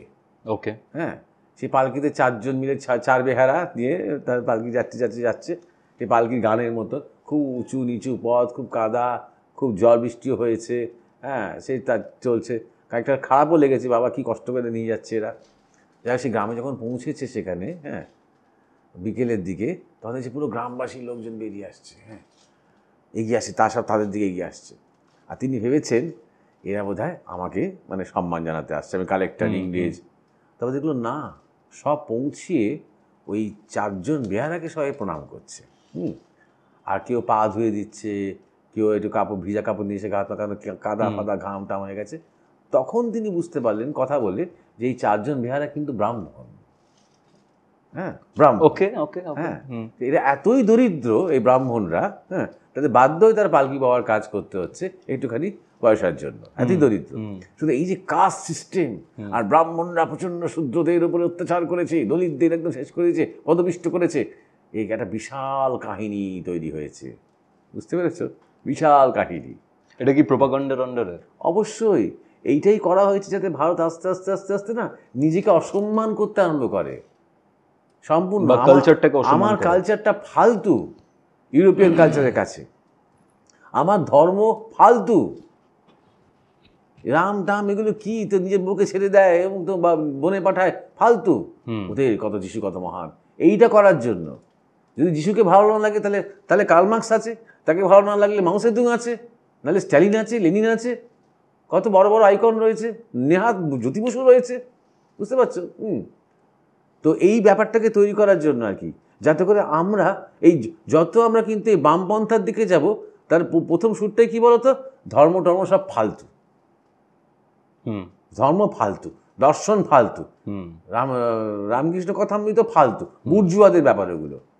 এই যে যাতে এটা একটাই আমরা যাতে আত্মবিস্তৃত হতে পারি। রবীন্দ্রনাথকেও তো বুর্জুয়া কবি বলেছিল। আমরা যাতে ভুলে যেতে পারি আমরা কি, আমাদের যে চতুরাশ্রম ফালতু, মানে ব্রহ্মচর্য, গার্হস্থ, সন্ন্যাস, বানপ্রস্থ ফালতু, চতুর্বর্ণ ফালতু, সব বাজে, সব কুসংস্কার, সব মধ্যযুগীয়, সব জঙ্গলি। যা কিছু ইসলাম, তারপরে খ্রিশ্চানিটি, তারপরে কমিউনিজম, এগুলো যেগুলো এসেছে সেগুলোই আসল সভ্যতা, সেগুলোই আসল উন্নতি। কনস্ট্যান্টলি এইটা মাথার মধ্যে ঢুকে ঢুকে ঢুকে ঢুকে ঢুকে এই বৃত্তিটা তৈরি হয়েছে। ওরা যখন ভালো বলছে আমাকে, সেটা সত্যজিৎ রায় যখন ওদের স্টাইলে ফিল্ম করছেন, সত্যজিৎ রায়কে তুমি যদি একজন বাঙালি বলে ভুলে যাও, এমনি তুমি একজন জাস্ট এমনি একজন যদি অবজার্ভ করো তার ফিল্ম মেকিংয়ের ধরনটা, সত্যজিৎ রায় নিজেও বলতেন যে আমি বেসিক্যালি একজন আরবান মানুষ, হ্যাঁ, আমি নাগরিক জীবন নিয়ে ফিল্ম মেকিং করি। তাহলে সত্যজিৎ রায়ের একটা মহানগরের মতন ছবি, আর একটা ফ্রান্সের ভালো ছবি, কি একটা ইটালির ভালো ছবি, কি সুইডেনের ভালো ছবির মধ্যে খুব একটা আঙ্গিকের পার্থক্য নেই। খুব একটা ভারতীয় ছবি বলে তুমি চিনতে পারবে না কিন্তু, মানে পথের পাঁচালীকে বাদ দিচ্ছে, পথের পাঁচালী, অশনি সংকেতগুলো বাদ দিচ্ছি, যেগুলো সত্যি তার নাগরিক ছবি, আমি ভালো ছবির সাথে তুলনা করছি, ট্রুফো, বার্গম্যানের মতন ভালো ভালো ছবির সাথে তুলনা করছি। মানে বেসিক্যালি তার মানে উনি ওদের ল্যাঙ্গুয়েজে ওদের সাথে একটা কমিউনিকেট করছেন। তখনকার তো ওইটাই তো ল্যাঙ্গুয়েজ, সিনেমার যে ল্যাঙ্গুয়েজটা। সমাজকে প্রদর্শন করা হ্যাঁ হচ্ছে। সমাজকে প্রদর্শন করা হচ্ছে টেকনিক্যালি। সেই ক্যামেরাও জার্মান ক্যামেরা, বুঝতে পারছো? শুধু ওদের টেকনোলজি দিয়ে, ওদের ল্যাঙ্গুয়েজে, ওদের মতন করে স্ট্রাকচারে। উনি কিন্তু রামায়ণ করছেন না। মহারাজ, আপনি পেটেন্টের ব্যাপারটা বলছিলেন এবং ভারতীয় যে আয়ুর্বেদ রয়েছে তার জায়গায় এই যে ফরেন অ্যালোপ্যাথির যে ব্যাপারটাও বললেন, সেখান থেকে আমার একটা জিনিস মনে হয় যে আমাদের যে শরীরটা, অনেকে বলে যে আয়ুর্বেদ হয়তো কাজ করে না, আমরা এই অ্যালোপ্যাথিটা এত বেশি ইনটেক করেছি, তার জন্য যে আয়ুর্বেদের যে উপকারিতাটা রয়েছে, যেটার যে গুণাবলীটা রয়েছে, সেটা কি আমাদের বডি অ্যাকসেপ্ট করতে পারছে না? আর আমরা ফরেন যে গুডস রয়েছে বা মেডিসিন রয়েছে, বা ইন্ডিয়াও এখন নিজে থেকে বানাচ্ছে অ্যালোপ্যাথিক অনেক, কারণ আমরা কোভিডের সময় এত জায়গাতে এক্সপোর্ট করেছি।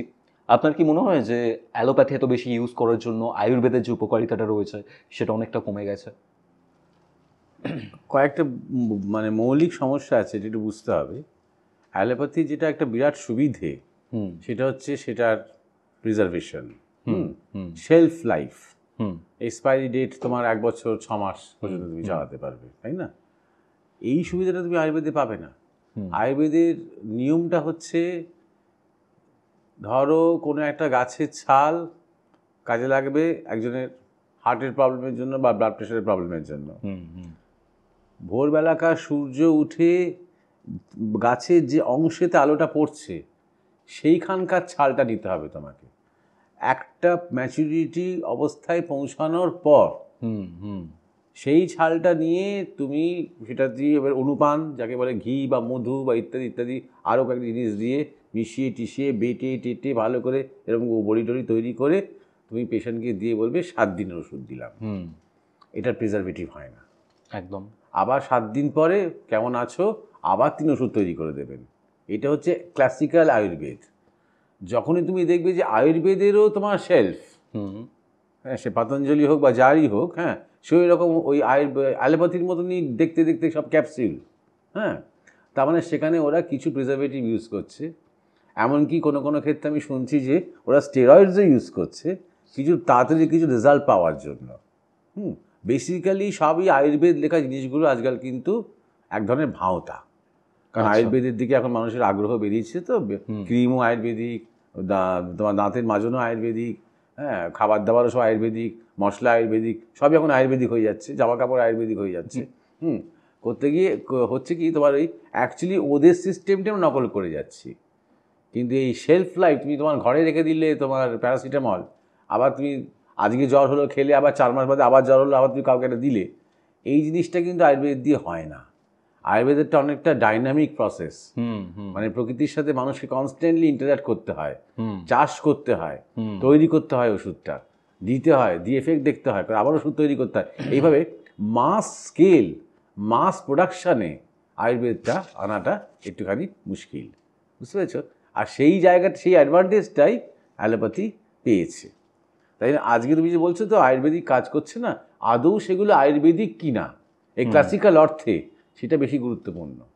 মানে অনেক ক্ষেত্রে এই যে আয়ুর্বেদিক যে প্রোডাক্টগুলো আমরা ইউজ করি এখনকার দিনে, প্রোডাক্ট, হ্যাঁ প্রোডাক্ট, সেই প্রোডাক্টগুলোতে আই থিঙ্ক আয়ুর্বেদিক কিছু জিনিসপত্র বা ইনগ্রেডিয়েন্টস রয়েছে, তার সাথে আরও অনেক কিছু রয়েছে। কিন্তু সেটা তোমার অ্যালোপ্যাথিতেও রয়েছে। এক্স্যাক্টলি, অ্যালোপ্যাথিতেও তোমার নিম ব্যবহার করা হচ্ছে, হলুদ ব্যবহার করা হচ্ছে, হ্যাঁ ধনে জিনে যা কিছু তোমার আয়ুর্বেদে লাগে, হ্যাঁ সবই ব্যবহার করা হচ্ছে। তাতে করে তোমার কেমিক্যালি সেগুলোকে অ্যালয় করে দিয়ে তৈরি করা হচ্ছে, বুঝতে পারছো? তার আয়ুর্বেদ হোমিওপ্যাথিতে তাই, প্রকৃতির বাইরে কি আছে বলো? এক্স্যাক্টলি, সবই তো প্রকৃতি থেকে নিতে হচ্ছে। হোমিওপ্যাথিতে কি করে, এক্সট্রাক্টটা নিয়ে সেটাকে পোটেন্টাইজ করে ওষুধটা তৈরি করে, কনসেন্ট্রেশনটা অনেক বেশি থাকে।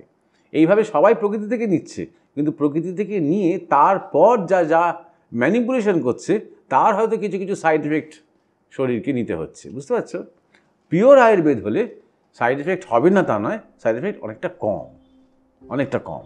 ওকে ওকে মহারাজ, এই যে এখনকার দিনে আমরা আরবান একটা কালচারের মধ্যে রয়েছে, একটা সিটি লাইফের মধ্যে রয়েছে, আমরা প্রকৃতি থেকে অনেকটা ডিট্যাচ হয়ে যাচ্ছে। এই ক্ষেত্রে এখনকার দিনে প্রকৃতির সাথে কানেক্ট করাটা কতটা ইম্পর্টেন্ট? কারণ সবসময় ইম্পর্টেন্ট ছিল, বাট আমরা আস্তে আস্তে ডিট্যাচ হয়ে গেছি। মানে কজন বন জঙ্গলে ঘুরতে যায়, গেলেও বছরে 1-2 বার ট্রিপের জন্য, শহরে গাছপালা প্রায় দেখা যায়ই না। এই ক্ষেত্রে মানুষের কাছে মানে মানুষ প্রকৃতির কাছে যে যাবে, সেই যাওয়াটা কতটা ইম্পর্টেন্ট বলে আপনার মনে হয়, বা গেলে কি কি উপকার হতে পারে? প্রথমত ধরো আজকাল তুমি দেখবে যে মানুষের মধ্যে যোগের প্রতি, আধ্যাত্মিকতার প্রতি আগ্রহটা আগের থেকে বাড়ছে নতুন জেনারেশনের মধ্যে। তাহলে যোগ আধ্যাত্মিকতা প্রথমেই কি বলে, যে তুমি তোমার নিজের মধ্যে নিজেকে দেখো, অর্থাৎ তোমার অন্তর প্রকৃতিকে তুমি দেখো। আমরা আসলে এই অন্তর প্রকৃতি থেকে সরে গেছি বলেই না আমরা বহির প্রকৃতি থেকে ডিটাচড হয়ে গেছি, বুঝতে পারছো? কারণ অন্তর এবং বহির প্রকৃতি একে অপরের সাথে কিন্তু এক পরমাত্রিত অংশ। হ্যাঁ, একই। অন্তর এবং বহির প্রকৃতি এক। যত আমরা নিজেরা বাহ্যিকের উপর যত নির্ভরশীল হচ্ছি, তত সেই বাহ্যিক দ্রব্যের ওপরে হচ্ছি, বাহ্যিক সুবিধার উপরে হচ্ছি, কনভিনিয়েন্সের উপরে হচ্ছি। কিন্তু বাহ্যিকের মধ্যে যে আসলে যে আমাকে বাঁচিয়ে রেখেছে, এই আকাশ বাঁচিয়ে রেখেছে, সূর্য বাঁচিয়ে রেখেছে, অক্সিজেন বাঁচিয়ে রেখেছে, জল বাঁচিয়ে রেখেছে, এই প্রকৃতি, তার থেকে কিন্তু আমরা দূরে থাকছি। আর মনে করছি দূরে থাকাটা বোধহয় ভালো। করোনার ম্যান্ডেটসগুলো তুমি মনে করো, বাইরে বেরিয়েও না, অর্থাৎ প্রকৃতির সাথে আরো মিশো না। হ্যাঁ, যেটুকু বা শ্বাস প্রশ্বাস নিচ্ছ মাস্ক পরে নাও, অর্থাৎ বিপজ্জনক, বাতাসটা বিপজ্জনক তোমার পক্ষে। হ্যাঁ, ঘরের মধ্যে একটা ল্যাপটপ স্ক্রিনের সামনে বসে থাকো সারাদিন রাত। মানে ইচ্ছে করে এমন ধরনের ম্যান্ডেটস যা কিছু আমাদের বিচ্ছিন্ন করে দেয়, নিজেদের থেকেও বিচ্ছিন্ন করে দিচ্ছে, প্রকৃতির থেকেও বিচ্ছিন্ন করে দিচ্ছে, আর আমরা অন্তঃপ্রকৃতি থেকে বিচ্ছিন্ন হয়েই আছি। যখন আমরা প্রকৃত শান্তি খুঁজবো, তুমি জিজ্ঞেস করছো কতটা জরুরি, যখন আমরা প্রকৃত শান্তি খুঁজবো এবং স্বাবলম্বিতা খুঁজবো এবং আনন্দ খুঁজবো, তখন প্রকৃতিতে ফিরতে হবে। দুটোই, অন্তর্প্রকৃতিতেও ফিরতে হবে, বহির প্রকৃতিতেও ফিরতে হবে। কারণ প্রকৃতি তো মা, আমাদের বাঁচতে শেখায়, অনেক আত্মবিশ্বাসী করে। একটা ছেলেকে তুমি যদি 2 বছর মানে জঙ্গল যেতে হবে না, মনে তোমার ধরো গ্রামে রেখে দাও না, নদীতে চান করছে, গ্রামে করছে, নিজেই একটু রান্না করছে, রেখে দাও। আর সেই সময়কার আরেকটা ছেলেকে তুই শহরে রেখে দাও, দেখবে গ্রামের ছেলেটা অনেক কনফিডেন্ট, অনেক আত্মবিশ্বাসী, ও সার্ভাইভ করতে জানে। বিপদের সময় ও ঠিক বলছে, তুমি চিন্তা করো না, হ্যাঁ আমি মাথার উপর তোমার ছাউনি করে দিচ্ছি, ওই পাতা ফাতা দিয়ে ছাউনি করে দেবে সে। হ্যাঁ, একটা রান্না করে নিয়ে একটা কলা পাতা টেনে নিয়ে এসে তোমায় খাইয়ে দেবে সে, বুঝতে পারছো? একটা শহরের ছেলে বা মেয়ে হয়তো প্রচুর নম্বর পায়, এগুলো কিছুই করতে পারবে না, নিজের জলটা পর্যন্ত গড়িয়ে খেতে পারবে না। এইটাই পার্থক্য হয়ে যাচ্ছে আজকে। এই যে শহরের যে লাইফ রয়েছে সেটা অনেকটা বেশি কনভিনিয়েন্ট, অনেকটা লাক্সারিয়াস বা অনেকটা ক্ষেত্রে কমফোর্টেবল। এই কারণে মানে একটা সময় ছিল যে মানুষ বেঁচে থাকার জন্য বিভিন্ন পশু পাখি তাদের সাথে হয়তো লড়াইতে নেমে যেত, খাদ্যের জন্য অথবা নিজেকে প্রোটেক্ট করার জন্য। কিন্তু এখনকার দিনে আমরা দেখছি আমরা এত কমফোর্টেবল লাইফের মধ্যে থেকেও, এত সুযোগ সুবিধার মধ্যে থেকেও অনেকে আত্মহত্যার পথ বেছে নিচ্ছে, অনেকে নিজেকে শেষ করে দেওয়ার পথ বেছে নিচ্ছে, ড্রাগস, মদ, গাঁজা, সিগারেট এইসবের মধ্যে চলে যাচ্ছে ব্যাপারটা। এটা কি কোনোভাবে আমাদের যে সার্ভাইভাল যে ইনস্টিংক্টটা রয়েছে, বেঁচে থাকার জন্য যে লড়াইটা রয়েছে, সেই লড়াইটার যে পরিমাণটা বা রেটটা অনেকটা কমে গেছে, তার জন্য কি এই অধঃপতনটা হচ্ছে? মানুষ নিজে আগে বেঁচে থাকতে চাইতো, এখন নাকি বেঁচে থাকতেই চায় না, এটা কেন হচ্ছে? কারণ বেঁচে থাকার কোনো রসদ তাকে দিতে পারছি না আমরা। সে কেন বেঁচে থাকবে, কীভাবে বেঁচে, তার জন্য তার জীবনে সামনে কিসের দিকে তাকিয়ে থাকবে? সামনে কোনো আনন্দের কিছু সময় আসছে, সামনে কি শান্তি কিছু সময় আসছে, সামনে কি প্রেমের কোনো সময় আসছে, কোনো মিলনের সময় আসছে? সামনে তার কোনো লক্ষ্য তো নেই। শুধু বেঁচে থাকো, শুধু একটা চাকরি পাও, শুধু একটা যা যা বলছি যে ফর্মুলাটা তোমাকে দেওয়া হচ্ছে সে ফর্মুলা অনুযায়ী চলো, এটাই কি একটা মানুষকে মানে উজ্জীবিত রাখার জন্য যথেষ্ট? একেবারেই নয়। সমস্যাটা সেখানেই হচ্ছে। এইটা খেয়াল রাখতে হবে যে মানুষ যত কনভিনিয়েন্সের দিকে যাচ্ছে, ফাস্ট লাইফের দিকে যাচ্ছে, মানুষ কিন্তু তত অতৃপ্ত হয়ে উঠছে। এটা সমস্ত স্ট্যাটিস্টিক্স বলছে। আজ থেকে 10-12 হাজার বছর আগে যখন মানুষ কৃষি আর্থ সমাজ ব্যবস্থায় প্রবেশ করেনি, এগ্রিকালচার রেভলিউশন শুরু হয়নি, তখন যাযাবর গোষ্ঠীবদ্ধ জীবন যাপন করে, সেই সময়কার মানুষ অনেক হ্যাপি ছিল এখনকার মানুষের থেকে। এক্সপেকটেশন বেড়ে যাচ্ছে বলে, এক্সপেকটেশন বাড়ছে, জীবন মানে ওই কন্ট্যাক্টটা কমে যাচ্ছে নেচারের সাথে, একটা নদীর সাথে, একটা মাটির সাথে, একটা গাছের সাথে, পাশের মানুষটার সাথে, বাচ্চাটার সাথে, ছাগলটার সাথে, গরুটার সাথে, এই যে একটা যোগ, একটা প্রাণের যোগ, তুমি কখনো গ্রামের কুকুরকে দেখবে না ডিপ্রেশনে ভুগছে, কিন্তু শহরে ল্যাপটপগুলোকে বুঝতেই পারবে এটা ডিপ্রেশন হয়ে আছে ওর মধ্যে, কারণ বেরোতে পারছে না, বুঝতে পারছো, আবদ্ধ হয়ে আছে, বারবার সে চেঁচামেচি করছে, মানে লেস্টে নাচছে, কেউ বেরোলেই তার পেছনে বেরোনোর চেষ্টা করছে। দেখবে বাচ্চারা পর্যন্ত তাই, যারা নবজাতক দেখবে সে কেঁদে কেঁদে অস্থির করে দেবে বিকেলবেলা, যতক্ষণ না মা তাকে নিয়ে একবার বেরোবে, পার্কে যাবে। তার মানে কি, সেই বাচ্চাটা বুঝিয়ে দিচ্ছে এই কন্ট্যাক্টটা আমার দরকার ভালো থাকার জন্য, বাইরের সাথে কন্ট্যাক্টটা, কাহা তো কার দেয়ালের দিকে তোমাদের মুখের দিকে তাকিয়ে বসে থাকবো আমি, বুঝতে পারছো? এইখান থেকেই আমরা হারিয়ে যাচ্ছি জায়গাটা। আমরা সুখের সন্ধানটা না সবসময় ভাবছি এটা কিছু জিনিসপত্র, দ্রব্য, রেস্টুরেন্ট আর পার্টি, এর মধ্যেই বোধহয় সুখ। কিন্তু এর মধ্যে তো আসল সুখটা নেই, তো এর মধ্যে প্রাণের আনন্দটা তো নেই। আসল তুমি ধরো অনেক বৃদ্ধ হয়েছো, মারা যাচ্ছ তুমি, হ্যাঁ, সেই সময় তুমি তোমার জীবনের সেরা স্মৃতিগুলোর কথা বলছো, তুমি হয়তো ছোটবেলাকার একটা বন্ধুত্বের কথা বলবে, ছোটবেলা একটা বন্ধু ছিল, ওকে আমি সব কথা বলতাম, আমার বেস্ট ফ্রেন্ড ছিল। তো ওটা তো তোমার আলাদা করে রেস্টুরেন্ট কি পার্টি কি আমেরিকায় নিউ ইয়র্কে যেদিন পৌঁছলে সেসবের গল্প তো নয়, সহজ সরল বন্ধুত্বের গল্প। তার সাথে তুমি কোথায় গিয়েছিলে সেগুলো তুমি মনে করতে পারবে না, তার সাথে তুমি কী খেয়েছিলে সেটা তো মনে করতে পারবে না, কিন্তু তার সাথে তুমি অনেকটা সময় কাটিয়েছো, মনের কথা বলেছো, সেটাই তোমার জীবনের শেষে মনে আছে, এটাই তোমার প্রকৃত সুখ, সেখানে তোমার প্রকৃত আনন্দ, সেটা তোমার বিরাট একটা এক্সপিরিয়েন্স, তোমার আজও সেটা মনে আছে, প্রাণে দাগ কেটে গেছে তোমার সেটা, বুঝতে পারছো? সুতরাং আমরা ধরো তোমার কাছে আইফোন আছে, ধরো আইফোন একদম লেটেস্টটা, তুমি মৃত্যুর সময় কখনোই বলবে না যেদিন আমি আইফোনটা প্রথম কিনলাম, জানিস, সে বড় বড় আনন্দের মুহূর্ত। একদমই না, একদমই না। ওটা হয়তো একটা অ্যাচিভমেন্টের জায়গা, অবশ্যই একটা অ্যাচিভমেন্ট পেরেছিলাম এটা করতে, হ্যাঁ, বাট মানে ওই ব্যাপারটা কি হয়, প্রাণে যেটা আমরা বলি প্রাণের যে একটা আনন্দ, শান্তি, প্রথম একটা ছেলের প্রেমে পড়া, হ্যাঁ, তারপর সাড়া পাওয়া তার কাছ থেকে, ওকে সে রাজি আছে, তার যে একটা উন্মাদনা, রোমাঞ্চ, সেটা কখনো অনুকরণীয় নয় কোনো জিনিস দিয়ে, কোনো কিছু দিয়ে। সবটাই দেখো মানুষের সাথে মানুষের, প্রকৃতির সাথে প্রকৃতির, এই কন্ট্যাক্টসগুলোই আমাদেরকে জীবনে প্রকৃত আনন্দটা দেয়। এটাই ভোগ, কিন্তু আসলে এটাই আসল ভোগ, আসল সুখও এটাই, আসল সুখও এটাই প্রকৃত। কিন্তু এখনকার দিনে, বারবার এখনকার দিন টার্মটা আমি আনছি, খুব কনসিয়াসলিই আনছি। আপনি যে একটা কথা বললেন, একটা ছেলের প্রেমে পড়া একটা মেয়ের প্রতি একটা রোমাঞ্চ, একটা উত্তেজনা, তাকে হয়তো প্রপোজাল দেওয়া, সেখান থেকে কি আসবে সেটা নিয়ে একটা ভয়, ঠিক আছে, এইগুলো একটা সময় আমরা এনজয় করেছি, খুব ভালোভাবে এনজয় করেছি।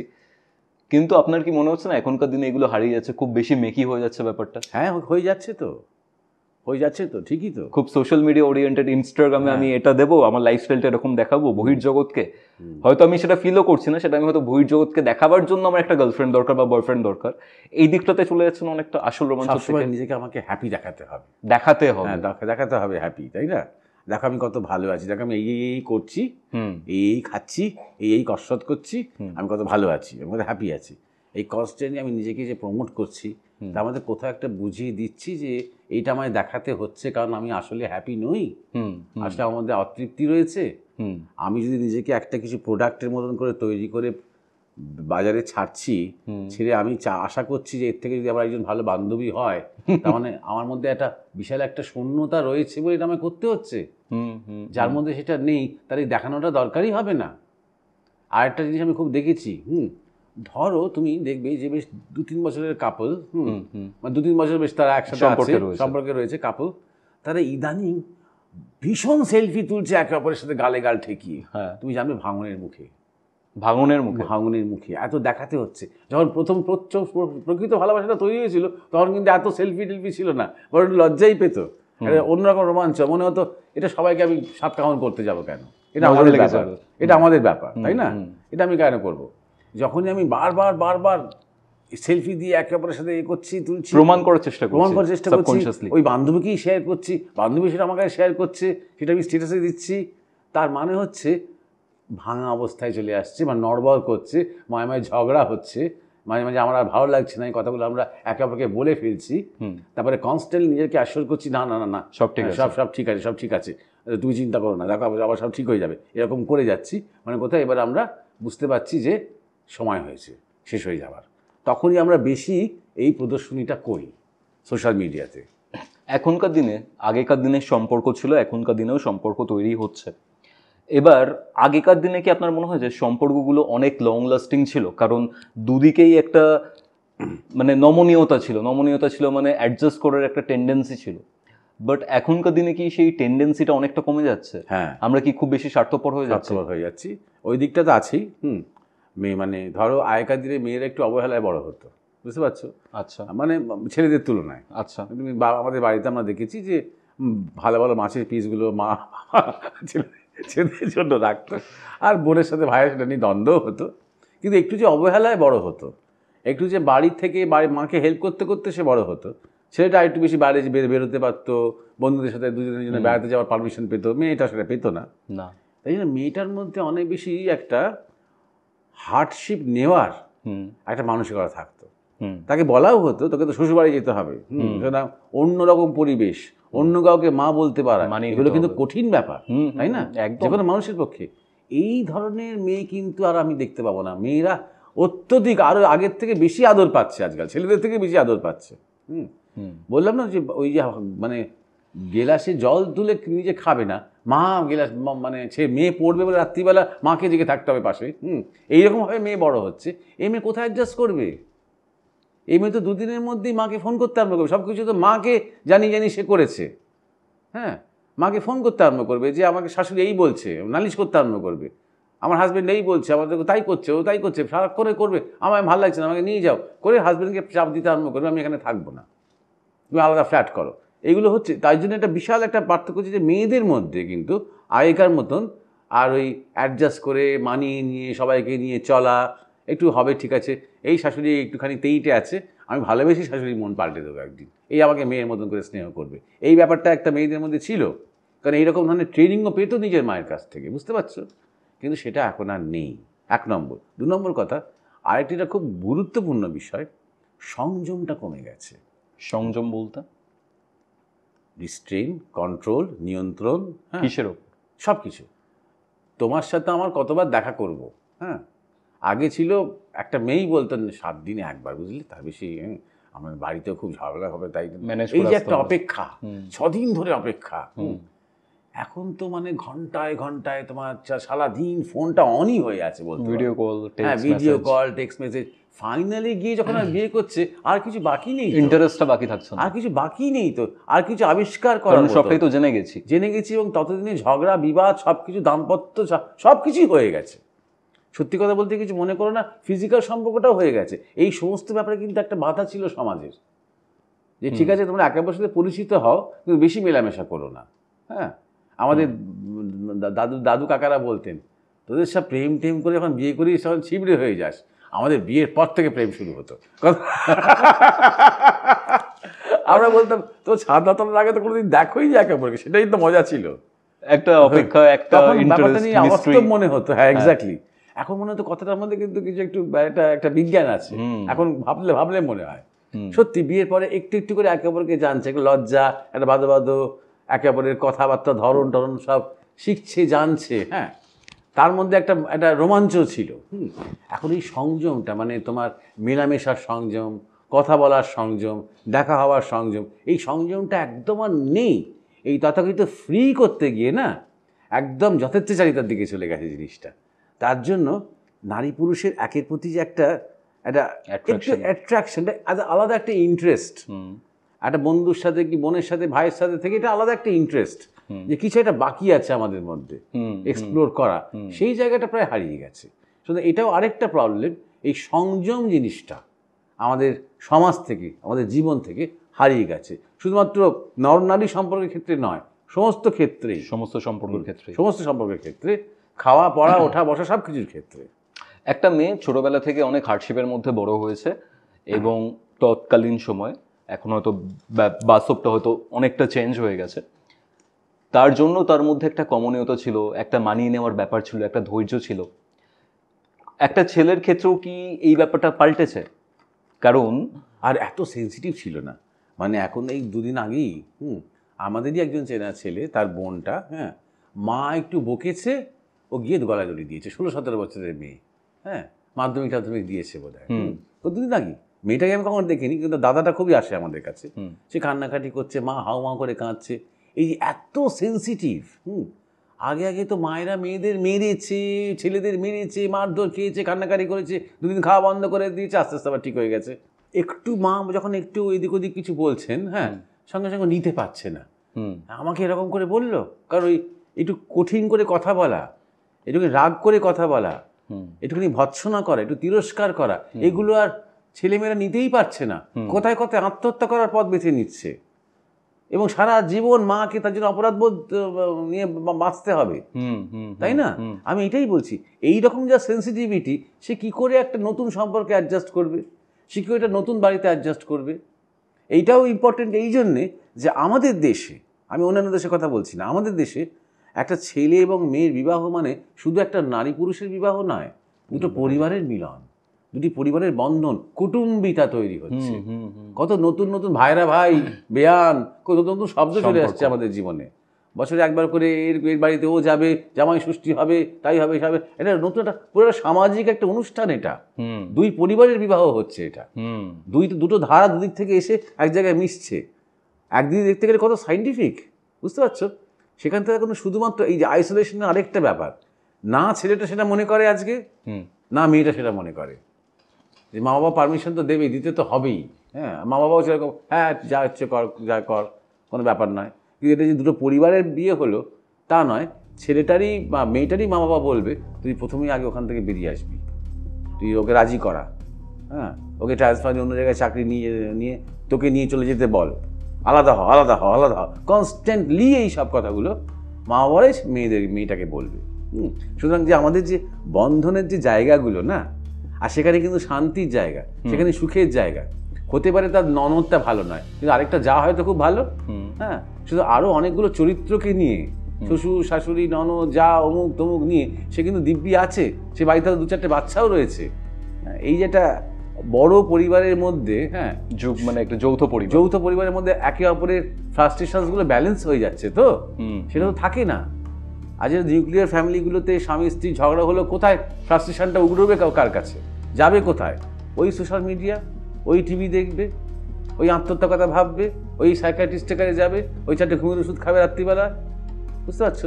এইটাই সমস্যা হয়ে যাচ্ছে একটা বিয়ের ক্ষেত্রে, একটা ম্যারেজের ক্ষেত্রে। আপনার কি মনে হয় যে একটা ছেলে এবং একটা মেয়ের যে কন্ট্রিবিউশন, সেটা 50-50% নাকি একটা মেয়ের কন্ট্রিবিউশন আরও বেশি একটা ছেলের থেকে? বেশি। আমার মনে হয় মেয়ের কন্ট্রিবিউশন বেশি, মানে একটা ম্যারেজকে ধরে রাখতে। শুধু ম্যারেজ নয়, কারণ সে মা হতে চলেছে। একটা মেয়ের মধ্যে আমরা যে বলি মা না, আমরা বলি প্রত্যেকটা মেয়ের মধ্যে মা আছে। সে যখন বায়োলজিক্যালি মা হলো, তখন যে সে মায়ের মাতৃত্ব ফুটে উঠলো তা কিন্তু নয়, তার আগে থেকেই আছে, আগে থেকেই আছে। আর সেই মাতৃত্ব মানেই যা কিছু ধরে রাখে, যা কিছু পোষণ করে, যা কিছু লালন করে, আমরা তাকে বলি মাতৃত্ব। বুঝতে পারছো? সুতরাং দেখবে একটা নারী পুরুষের সম্পর্কের মধ্যে ভালো সম্পর্ক হলে দেখবে সেইটার প্রতি কিন্তু মেয়েটার একটা মাতৃত্ব রয়েছে। হ্যাঁ, ওষুধটা খাচ্ছ তুমি নিয়ম করে, বেশি কিন্তু ধূমপান করো না, এটা মেয়েটাই বলে, সেটা কিন্তু অত বলে না। রাত্রিবেলা ঘুমিয়েছে ভালো, অতটা তো বলে না, কারণ ওর মধ্যে অতটা পিতৃত্ব ব্যাপারটা নেই। ও তখনও প্রেমিক, হ্যাঁ, তখনও পুরুষ, দ্য ম্যান ও তখনও, হ্যাঁ। আর এ তখনও দ্য উম্যান বটে, নারী বটে, তার সাথে সাথে মাদার, ইনস্টিংক্টিভলি, কিন্তু নিজেকে কখনো ভাবে না সেরকম। ইভলিউশনের থেকেই এসেছে, এটা ইভলিউশন থেকেই এসেছে। এটা পুরো জীব জন্তু প্রকৃতির মধ্যেও তুমি দেখবে এটা রয়েছে। বাঘ, ভাল্লুক, বিড়াল, কুকুর, গাছপালা, সবার মধ্যে যারা ফিমেল, তাদের মধ্যে একটা ইনস্টিংক্টিভ মাতৃত্ব রয়েছে, যেটা পুরুষগুলোর মধ্যে অতটা নেই। বুঝতে পেরেছ? সুতরাং দায়িত্বটা অনেক বেশি, 1 নম্বর। 2 নম্বর কথা, এই যে তোমাকে একটু আগে বলছিলাম সংযম, পোশাক আশাক ব্যাপারে সংযম। এটা কেন মেয়েদের দায়িত্বটা বেশি? কারণ মেয়েরাই না জগৎকে সংযম শেখায়। আর যদি মেয়েরা একটু নিজেদের পোশাক আশাক সম্বন্ধে একটু সচেতন হয়, তার শালীনতা, তার শোভনতা, যে নিজেকে চিপ করে, হ্যাঁ, সত্যি কি আমার মূল্য বাড়ে, আমার ব্যক্তিত্ব, আমার মর্যাদা, নিজেকে সস্তা করে, নিজেকে প্রদর্শন করে, তাতে কি বাড়ে? আমার আসল মূল্যটা কোথায়? আমার ভেতরের মানুষটার মধ্যে, নাকি আমার শরীরের কিছু অ্যাসেটসের মধ্যে, যেটার মেয়াদ 20 বছর 22 বছর, তারপর আস্তে আস্তে আস্তে আস্তে সব ফিকে হয়ে যাবে। তখন তো ওই ক্যারেক্টারটা থাকবে, তো চরিত্রটা তো থাকবে, ওই মর্যাদা, এটা তো থাকবে। এই জায়গাটা যদি একটা মেয়ে সেই শিক্ষাটা নিজেকে দেয় বা নিজে যদি পায়, তাহলে ওর সংস্পর্শে এসে চারপাশের পুরুষগুলোর চরিত্র পাল্টাতে আরম্ভ করবে। বিশেষ করে যে ওর প্রেমিক হয়ে আসবে, যে ওর স্বামী হয়ে আসবে, সেও তখন সেই সংযমকে মর্যাদা দেবে, নিজেও তখন সংযমী হবে। বুঝতে পারছো? সুতরাং এখানে নারীর দায়িত্বটা অধিক বিবাহের ক্ষেত্রে। আগেকার দিনে আমরা একটু খুব বলি, আমাদের গুরু মহারাজ বলতেন অনেক রকমের বিবাহ ছিল জানো। এই যে দুই পরিবারের মধ্যে দেখাশোনা করে বিবাহ, একে বলে প্রজাপতি বিবাহ। প্রজাপতি, হ্যাঁ, ছেলে মেয়ে একে অপরকে পছন্দ করেছে, একে বলে গান্ধর্ব বিবাহ। তারপরে আরেক ধরনের বিবাহ ছিল, যেরকম ধরো ভীম আর হিড়িম্বার মধ্যে হয়েছিল পিশাচ বিবাহ, মানে একটি সন্তান হওয়া পর্যন্ত বিবাহিত জীবন। আচ্ছা, যেই সন্তানটা হয়ে গেল, ওই সন্তানটিকে নিয়ে মালা চলে গেল, এবার সে ভীমের কাছ থেকে যা পাওয়ার তার হয়ে গেছে, আর দরকার নেই ভীমকে। এটাকে পিশাচ বিবাহ ছিল, এখন আর নেই এটা। আর একটা যেটা গুরু মহারাজ বলতে, যেটা সবচেয়ে সাইন্টিফিক, একাধিক পুরুষের মধ্যে একজন নারী সিলেক্ট করে নিল কে হবে তার মানে পার্টনার, স্বয়ংবর বিবাহ। এটাই গুরু মহারাজ বলতেন সবচেয়ে সাইন্টিফিক। কেন? কারণ মেয়েদের একটা ইনস্টিংক্ট কাজ করতো, তার নিজের কেমন ধরনের শরীর, তার নিজের কেমন ধরনের স্বভাব, তার সাথে কোন শরীর কোন স্বভাব কম্প্যাটেবল, এই বোধটা একটা মেয়ের মধ্যে কাজ করতো। বাদশাহের কালশাস্ত্র দিয়ে পড়ো, তুমি দেখবে যে 4 রকমের নারী রয়েছে। কীরকম? মানে পদ্মিনী, শঙ্খিনী, চিত্রিণী, হস্তিনী, এগুলো চারটে চরিত্র। আচ্ছা। আর 4 রকমের পুরুষ রয়েছে, শশপুরুষ, মৃগপুরুষ, বৃষপুরুষ, অশ্বপুরুষ। এগুলোর ব্যাপারে যদি একটু বলুন। এইগুলো ব্যাপারে যদি একটু বলি, এটার মূল ব্যাপারটা হচ্ছে প্রথম ফিজিক্যালি সেক্সুয়াল কম্প্যাটিবিলিটি। আচ্ছা। ধরো উদাহরণ দিচ্ছি, একজন নারী পুরুষ, তার দাম্পতি, পুরুষটি প্রতিদিন যৌন বিয়েতে লিপ্ত হতে চায়, নারীটির মাসে একবার হলেই যথেষ্ট, তার চেয়ে বেশিও ভালো লাগে না, ওর চরিত্রের মধ্যে সেটা নেই। প্রতিদিন লিপ্ত হতে চায় এটা এক ধরনের পুরুষ, আর মাসে একবার লিপ্ত হতে চায় নারী, সে আরেক ধরনের নারী। কিন্তু এমন পুরুষ জগতে অনেক আছে যারা মাসে একবারই লিপ্ত হতে চায়, বেশি চায় না, তার সাথে কিন্তু এই নারীটি ঠিক ছিল। এমন নারী জগতে অনেক আছে যারা প্রতিদিন রাজি, একাধিকবার দিনে করতে রাজি আছে। বুঝতে পারছো? কোনো অসুবিধে নেই। সেরকম ধরনের নারী কিন্তু জগতে অনেক আছে, তার জন্য এই পুরুষটা ঠিক ছিল। কিন্তু সিলেকশন করার সময় কিছু জানিও না, কিছু দেখিও নি। আমরা দেখেছি সরকারি চাকরি করে কিনা, এ যথেষ্ট সুন্দরী কিনা, এ বাবার পয়সা করি আছে কিনা, এ নিজের বাড়ি আছে কিনা, আমরা শুধু এই সিকিউরিটি দেখি, এই ভাই বোন বেশি নেই তো, আমরা শুধু এইসব দেখি। বুঝতে পারছো? তাই জন্য এইটা একটা গণ্ডগোলের কারণ। আর এই যে কে কোন ধরনের পুরুষ, এটা কিন্তু আমি একটা ফিজিক্যাল উদাহরণ দিলাম। এবার এই ফিজিক্যালিটি অনুযায়ী কিন্তু তার মনের প্রকৃতিটাও হয়। আচ্ছা, বুঝতে পারছো? যেমন ধরো যারা নিয়মিত রোজ সেক্সুয়াল লাইফ প্রার্থনা করে, সাধারণত অশ্বপুরুষ আর হস্তিনী নারী একেবারে সাথে খুব কম্প্যাটেবল হয়। সাধারণত তাদের খুব একটা বেশি বেড়াতে যাওয়া, বাইরে খাওয়া কোনো ইন্টারেস্ট থাকে না। তারা ঘরে থাকলে, একে অপরের সাথে থাকলেই সবচেয়ে ভালো থাকে। ওকে, বেশি এদিক ওদিক যাওয়া মানেই তো বেশি অন্তরঙ্গ হতে পারবে না। বুঝতে পারছো? মজা করে বলছি বলে, সত্যি কথা বলছি। এক্স্যাক্টলি, এটা এক ধরনের। হ্যাঁ, তাদের খাওয়া দাওয়া, ওঠা বসা, ঘুম, সব ধরনটা একটা পার্টিকুলার ধরন। ভালো সংসারই হয় এরা। আবার ধরো তোমার মৃগপুরুষ এবং চিত্রী নারী, দারুণ কম্বিনেশন। এরা ভীষণ রোম্যান্টিক। আচ্ছা, 7 দিন অন্তর অন্তর মনে হবে পাহাড়ে যাই, চলো দীঘায় যাই, চলো পুরী যাই, চলো বেড়াতে যাই, চলো আজ বাইরে গিয়ে ওই নিকো পার্কটা ঘুরে নিয়ে অ্যাডভেঞ্চারাস। আজ একটা নতুন একটা রেস্টুরেন্ট হয়েছে হাইওয়ের ধারে, ওইটাতে রেস্টুরেন্টে চলো ডিনার করি। এবং দুজনের সাথে খুব মিল। এর যদি অন্যরকমের পুরুষ হতে বলে কি রোজ রোজ সব খরচা পাতি ভালো লাগে না, দেখো না এই তো বসে আছো, রোজ রোজ বেরোনোর কী দরকার। সে তার মনে তো নিরস, কি স্বামীর পাল্লায় পড়লাম বাবা, রোম্যান্টিক নয়। বুঝতে পেরেছো? এই যে কম্প্যাটিবিলিটি, এরা শারীরিকভাবেও খুব মানে একেবারে সাথে ঘন হয়, কিন্তু সবসময় সেক্সুয়াল এটা কন্ট্যাক্টটা দরকার হয় না। বুঝতে পারছো? একটা ফিজিক্যাল প্রেজেন্স থাকলেই হলো। খুব ছোঁবে এরা একে অপরকে, কিন্তু সেই ছোঁয়াটা কনস্ট্যান্টলি মানে একদম যৌন মিলনের মধ্যে চলে সেক্সুয়াল নয়, খুব অতটা সেক্সুয়াল নয়। সেটা 9 মাসে 6 মাসে, যেমন ওদের নিজেদের একটা পিরিয়ড রয়েছে যেটা একেবারে সাথে অ্যাডজাস্টেবল। বুঝতে পারছো? এই দেখো এইটাকে এই যে চতুর্গুণের পুরুষ চতুর্গুণের নারী, এটা বাদশাহ নানা রকম বিস্তারিতভাবে এই নিয়ে বর্ণনা দিয়েছিলেন। সবচেয়ে বড় কথা, প্রাচীনকালে এমন কিছুকাল আগে পর্যন্ত মায়েরা এই বিজ্ঞানগুলো জানতেন, বাদশাহ না পড়েই আচ্ছা তাদের মায়ের কাছ থেকে জেনেছিলেন। বিজ্ঞানটা কি? পুরুষকে দেখে বুঝতে পারা সে কেমন ধরনের পুরুষ। আচ্ছা, আরেকটা কথা তোমাকে বলি, আশা করি তুমি কিছু মনে করবে না, বা এখানে কেউ কিছু মনে করবে না। এই যে কম্প্যাটিবিলিটির ব্যাপারটা সাথে আরেকটা খুব ইম্পর্টেন্ট ফিজিক্যাল ডিস্টিংশন দরকার। সেটা হচ্ছে যে পুরুষের লিঙ্গটা কতটা বড় হয়, সেই অনুযায়ী নারীর জনিদারটা কতটা বড় বা ছোট, এই কম্প্যাটিবিলিটির সাথে সেটাও রয়েছে। হস্তিনী নারী অশ্বপুরুষ এক্স্যাক্টলি সেই জায়গাতেও কম্প্যাটেবল, বুঝতে পারছো? শশপুরুষের হয়তো খুবই ছোট্ট, কিন্তু পদ্মিনী নারী যে খুব কম্প্যাটেবল তারও কিন্তু খুব ছোট্ট জনিদার। এদের দুজনের মধ্যেই সেক্সুয়াল ইন্টারাকশনের দাবিটা খুবই কম, না হলেও কোনো অসুবিধে নেই। এরা একে অপরকে কিন্তু খুব ভালোবেসে একসাথে থাকতে পারে। এইটা বোঝো, এদের মধ্যে জব, ধ্যান, আধ্যাত্মিকতা, দর্শন এদিকে বেশি আগ্রহ। ওরা স্বামী স্ত্রী হলেও, ওদের ছেলে মেয়ে থাকলেও এদিকে ওদের অনেক বেশি আগ্রহ, এরা ভালোবাসে সব করতে। তো এই যে ব্যাপারটা, যে তাহলে মেইন ব্যাপারটা দেখার কি আছে বলো তো? যেটা দেখার আছে সেটা দেখা যাবে না, কিন্তু তার অনেক বডি ল্যাঙ্গুয়েজে অনেক আছে। তার হাত দাঁড়ানোর ধরন, তার চোখ, তার নাক, তার কান, তার ভুরু, তার কপাল, তার মাথার শেপ, তার কাঁধ। হ্যাঁ, যেমন আমাদের গুরু মহারাজ বলতেন শ্রীরামচন্দ্র ছিলেন বিশ্বপুরুষ। বিশ্বপুরুষ বোঝা যায় কাঁধ দিয়ে, কাঁধটা সোজা। বিশ্বপুরুষের ক্যারেক্টারিস্টিক্সটা কিরকম হয়? বিশ্বপুরুষের এই দুটো রেঞ্জ তোমাকে বললাম, তার মাঝে মাঝেই রয়েছে বৃষ আর মৃগপুরুষ, বুঝতে পারছো? আর তার বডি ল্যাঙ্গুয়েজে রামের যেমন একদম কাঁধটা এরকম সোজা, এমন কাঁধ যে অনায়াসে উনি দুটো কাঁধে বসিয়ে হাঁটতে পারেন, তার কোনো ওয়েটই লাগবে না। সাধারণত আমাদের কাঁধগুলো একটু এইরকম হয়ে থাকে, ডাউনওয়ার্ডস হয়ে থাকে। উনি এই বিশ্বপুরুষ অনেক দায়িত্ব নিতে পারেন, অনেক দায়িত্ব দিতে পারেন। সারা আপামর আর্যাবর্ত, বা তখনকার দিনে ভারতবর্ষ কথাটা বলা হয়নি, আপামর আর্যাবর্তের পুরো দায়িত্ব তিনি নিয়েছিলেন। মরাল, পলিটিক্যাল সমস্ত দায়িত্ব তার ন্যস্ত ছিল তার উপরে।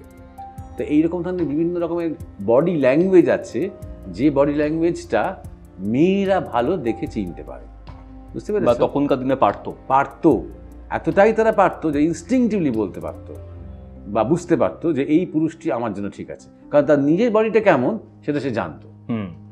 এই জ্ঞানটা, এই নিহিত জ্ঞানটা এইটা ছিল মেয়েদের মধ্যে। পুরুষ কিন্তু অত জানতো না। পুরুষ হয়তো বাদশাহ নিজে পুরুষ, তিনি একজন ঋষি, তিনি রিসার্চ করে অনেক কিছু বার করেছিলেন, সেটা আলাদা কথা। কিন্তু ইনস্টিংটিভলি মায়েদের, ঠাকুমাদের, পিসিমাদের কাছ থেকে মেয়েরা এক ধরনের হোম এডুকেশন পেত, যার মধ্যে সে কীভাবে তার পার্টনার বুঝতে পারবে। রূপ দেখে নয়, হাইট দেখে নয়, সাকসেস দেখে নয়। মেইন সাকসেসটা তো এখানেই, তুমি ব্যাপারটা বুঝতে পারছো তো? তুমি যত সাকসেসফুল নারী পুরুষ ভাবো না কেন, আসল তাদের সাকসেসটা তো হচ্ছে তাদের সহবাসের সময়, সাকসেস বা ফেলিয়ার। তাদের বড় বড় সমস্ত ফিল্ম আর্টিস্ট, টাকা পয়সার তো কোনো অভাব নেই, সিকিউরিটির কোনো অভাব নেই, অথচ বিয়ে ভেঙে যাচ্ছে কেন? বুঝতে পারছো? ওইখানেই সমস্যাটা হচ্ছে। তারপরেও এই একজন আরেকজন পার্টনারের দিকে ছুটছে, ও আরেকজনের দিকে ছুটছে কেন? সেই খুঁজছে সেই কম্প্যাটিবিলিটি, কারণ সেটা সে পায়নি, সেটা পায়নি, স্যাটিসফাইড নয়। বুঝতে পেরেছো? এই প্রসঙ্গে যখন কথাটা হচ্ছেই, তোমার সাথে অনেকক্ষণ আগে আমার হস্তমৈথুন নিয়ে কথা হচ্ছিল তো, এখনকার সময় একটা বড় সমস্যা তোমাকে আমি বলি। পুরুষ ট্র্যাডিশনালি জেনে আসে যে পুরুষের কিসে তোমার উত্তেজনা হয়, হ্যাঁ, তারপর কিসে সে চরমে যায়, তারপর কখন সে আবার ক্লান্ত হয়ে আবার শুয়ে পড়ে। বুঝতে পারছো? একজন নারীর যে কি হয় কোনো পুরুষ জানে না। হ্যাঁ, এবার সত্যি কথা বলতে কি, আমাদের এমনই একটা সাপ্রেস সমাজ, এসব ব্যাপার নিয়ে কেউ কথা বলে না বলে, যে একজন নারীও জানে না যে তার আদৌ কোনো স্যাটিসফ্যাকশন আছে কি না। আমি ধরো আমার দিদিমার কথাই বলি, 12 বছর বয়সে বিয়ে হয়েছিল আমার দিদিমার, 15 বছর বয়সে তার মেয়ে হয়ে গেল, আমার মা হয়ে গেল। দিদিমা আমাকে বলেছেন, তখন আমি বালিকা মাত্র, আমি কিছুই জানি না, যার সাথে আমার সারাদিন দেখাই হয় না, সে হঠাৎ রাত্রিবেলা কেন এসে ওরকম আমার সাথে করে আমি কিছু বুঝতেই পারি না। দেখো ল্যাঙ্গুয়েজটা দেখো, বুঝতে পারছো তো ব্যাপারটা?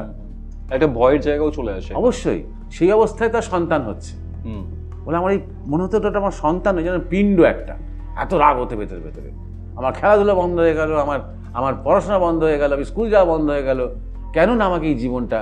এইভাবে তার জীবনে সেক্স এসেছে, এইভাবে তার জীবনে মাতৃত্ব এসেছে। আমাদের সমাজটা এরকমই ছিল। আজও বেশিরভাগ নারী কিন্তু এইটা জানেও না, এই ট্রেনিংটাও পায় না। এই যদি প্রকৃত সেক্স এডুকেশনটা কিন্তু এখনো হচ্ছে না, বুঝতে পারছো? কিন্তু সেটা আগে ছিল। বলি নালে ভুলে যাবো। সুতরাং নারীর একটা অর্গাজম পয়েন্ট আছে, তুমি হয়তো জানো সেটা, এখনকার আধুনিক ছেলে, হ্যাঁ, সেটা বেশ সময় লাগে সেই পয়েন্টে আসতে। হ্যাঁ, বেশিরভাগ 90% পুরুষ, হ্যাঁ, অতটা সময় নিজেকে রাখতে পারে না ধরে, ফেল করে বারবার। হ্যাঁ, এবং নারী যখন নিজেকে গুটিয়ে নেয়, বুঝতে পারছো, গুটিয়ে নিয়ে মেনে নেয় সেটাকে, ভালোবাসা তো মেনে নেয়, কিন্তু একটা কষ্ট, একটা অতৃপ্তি তার মধ্যে রয়ে যায়। আমাদের গুরুমাজ বলতেন, দেখবি গ্রামের দিকে এখনো হয়তো স্বামী বেশি আর কি হম্বি তম্বি করছে, বউ তাকে বলছে তোমার মুরদ আমার জানা আছে। আচ্ছা, ওইখান থেকে কথাটা এসেছে। দেখে তো কিরকম গুরু কিরকম আলোচনা করছে তার শিষ্যের সাথে। হ্যাঁ, মেয়েরা এখন বুঝতে পারছে, এখন মেয়েদের কাছে ইনফরমেশন আছে, মানে এখন বিদেশে এগুলো নিয়ে খুব চর্চা হয়। বাদশায়ন এখন কিন্তু বিদেশে কিন্তু খুব পপুলার, জানো তো, বিদেশে প্রচুর লোক বাদশায়ন কামশাস্ত্র এখন অধ্যয়ন করে, পরে জানে। এছাড়া মেয়েরা নিজেদের অর্গাজম নিয়ে কথা টথা বলছে, অনেক যন্ত্রযন্ত্র এখন অনলাইনে পাওয়া যাচ্ছে, পুরুষ ছাড়া যাতে মেয়েরা নিজে স্যাটিসফাই করতে পারে। এটা কেন পুরুষ ছাড়া, কেন? কারণ পুরুষরা পারছে না বলে। কেন পারছে না? ব্রহ্মচর্য তো ওটা অনেক বড় শব্দ, হস্তমৈথুন করে করে, হ্যাঁ, এবং ওই পর্নোগ্রাফি দেখে দেখে ছেলেরা নিজের পোটেনশিয়ালটা একদম সম্পূর্ণ যে ধ্বংস করে দিয়েছে, বেচারা নিজেরাই জানে না, বুঝতে পারছো? এবং আমি দেখেছি যে আজকাল অনেক ডাক্তাররা, সাইকিয়াট্রিস্টরা পর্যন্ত ইয়াং ছেলেদের পরামর্শ দিচ্ছে যে নিয়মিত হস্তমৈথুন করা ভালো, নট ব্যাড, খারাপ নয়। মলমূত্র বেগ তো আমরা ধারণ করি না, হ্যাঁ, তাহলে এটা নিয়ে ধারণ করার কি দরকার আছে? এইগুলো বলছে, এবং কিছুটা ইচ্ছে করেই বলছে, কারণ তুমি যত বেশি জেনারেশনকে দুর্বল করতে পারবে তত বেশি কাস্টমার বাড়বে। এক্স্যাক্টলি, তত তুমি রুগী পাবে, তুমি মেন্টালি সমস্ত হতাশ ডিপ্রেস লোক তুমি যত পাবে, তত তোমার সাইকো ড্রাগসগুলোর বিক্রি তোমার প্রচণ্ড বাড়বে, তুমি বারবার ডাক্তারের কাছে ছুটে আসবে, এটি ওরা চায়, এবং তোমার ইমিউনিটি নষ্ট হয়ে যাবে। যখনই তুমি সমস্ত শেষ করে দেবে না তোমার নিজের ভেতরের, এই বীর্য থেকে কিন্তু তোমার শরীর গঠন হয়েছিল, বলে যে ওরা তোর রস, মজ্জা, হাড়, রক্ত, এই স্কিন, সব তোমার মূল উপাদান হচ্ছে বীর্য। সেই বীর্য যখন তুমি অকারণে লুজ করছো, তখন এই সব এখান থেকে ক্ষয় হতে আরম্ভ করছে তোমার, একদম স্কিন থেকে, রক্ত থেকে, রস থেকে, মজ্জা থেকে, হাড় থেকে সব ক্ষয় হতে আরম্ভ করছে, সব দুর্বল হয়ে যাচ্ছে। দেখবে তুমি মাঝ বয়স থেকেই সব অ্যালজাইমারের রোগী হতে আরম্ভ করছে। কেন বলো তো? ব্রেনের নিউরোসেস নষ্ট হয়ে গেছে।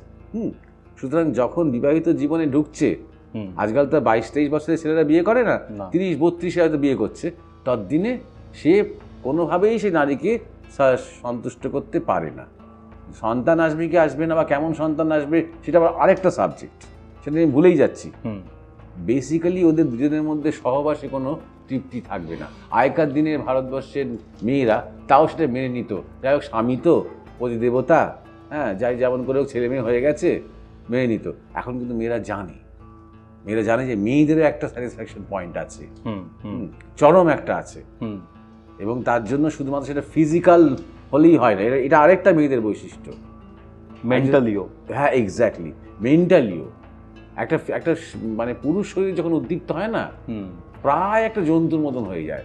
সবাই নয়, যে তার কোনো মেন্টাল অ্যাটাচমেন্ট না থাকলেও সে তখন একটা নারী শরীর হলেই হলো, এটা হতে পারে। একটা মেয়ের চট করে সেটা হবে না, সিলেক্টিভ, মানে যতক্ষণ তার সাথে ইমোশনাল একটা মেন্টাল কন্ট্যাক্ট হচ্ছে, মানে নারী শরীর দেখে, একটু প্রলুব্ধ অবস্থায় দেখে, হ্যাঁ, অল্প বসনা নারী শরীর দেখে একটা পুরুষের যেমন ধরো তোমার উদ্দীপ্ত হতে পারে, সে ওই রকম একটা পুরুষ শরীরের 6 প্যাক দেখে এক নারী শরীর উদ্দীপ্ত হয় না, যতক্ষণ তাকে সে পরিচিত হচ্ছে, যতক্ষণ তাকে সে একটু চিনছে, ইমোশনাল কানেক্টটা থাকে। এক্স্যাক্টলি, যতক্ষণ তাকে একটা বন্ধু হিসেবে পাচ্ছে, ততক্ষণ পর্যন্ত তার শরীর উদ্দীপ্ত হয় না। সে দেখে হয়তো মজা পায় দেখতে, ক্রাশ খায়, বা ক্রাশ, বা যেমন ভালো লাগছে, এইটুকু হয়, কিন্তু মানে মনে হয় না যে এই এখন এসে আমার উপর ঝাঁপিয়ে পড়ুক, এটা তার মনে হয় না।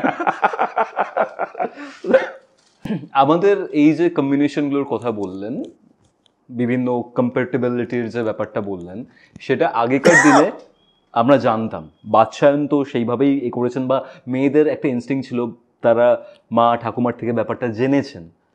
কিন্তু এখনকার দিনে এই ইনস্টিংক্টটা কি কমে গেছে, যার জন্য নেই? কি করে থাকবে বলো? আর তো সেইভাবে আমাদের কি বলবো, আমাদের সমাজের সিস্টেমটাই তো সেটা নেই। আমরা তো প্রথমেই তাকে মানে জন্মানোর আগে থেকে তোকে মাধ্যমিকের জন্য তৈরি করতে আরম্ভ করি, তাই না? আচ্ছা, কোন স্কুলে ভর্তি করবো আর কত নম্বর পাবে দিয়ে শুরু করি। তার যে জীবনের আসল শান্তিটা তো তার সম্পর্কগুলোর মধ্যে, তার জীবনের আসল সম্পর্কটা একদিন আমার মেয়ে মা হবে তার মধ্যে, এই সম্বন্ধে যে জ্ঞানটা আগে দরকার, সেটা তো কোনো ধারণাই আমাদের নেই। আমরা একটা মিস্ত্রি হতে গেলে আমাদের 6 মাস ট্রেনিং নিতে হয়, হ্যাঁ, অথচ আমরা বিয়ে করতে চলেছি, একটা বিবাহিত জীবন নিয়ে কোনো ধারণা, কোনো জ্ঞান, কোনো থিওরি, কোনো কোর্স কিচ্ছু নেই। সেই বিবাহিত জীবন শুরু হওয়ার 1 বছর 1.5 বছরের মধ্যেই আমরা দুজনেই মা বাবা হয়ে যাব। একটা সন্তানকে কী করে মানুষ করতে হয় কোনো আইডিয়া নেই। কেমন ধরনের সেক্সুয়াল লাইফ হলে কেমন ধরনের ভালো সন্তান আসে সে সম্বন্ধে আমার কোনো আইডিয়া নেই। তার কোনো দিনক্ষণ আছে কি না সে সম্বন্ধে কোনো আইডিয়া নেই। তার কোনো টাইমিং আছে কি না কোনো আইডিয়া নেই।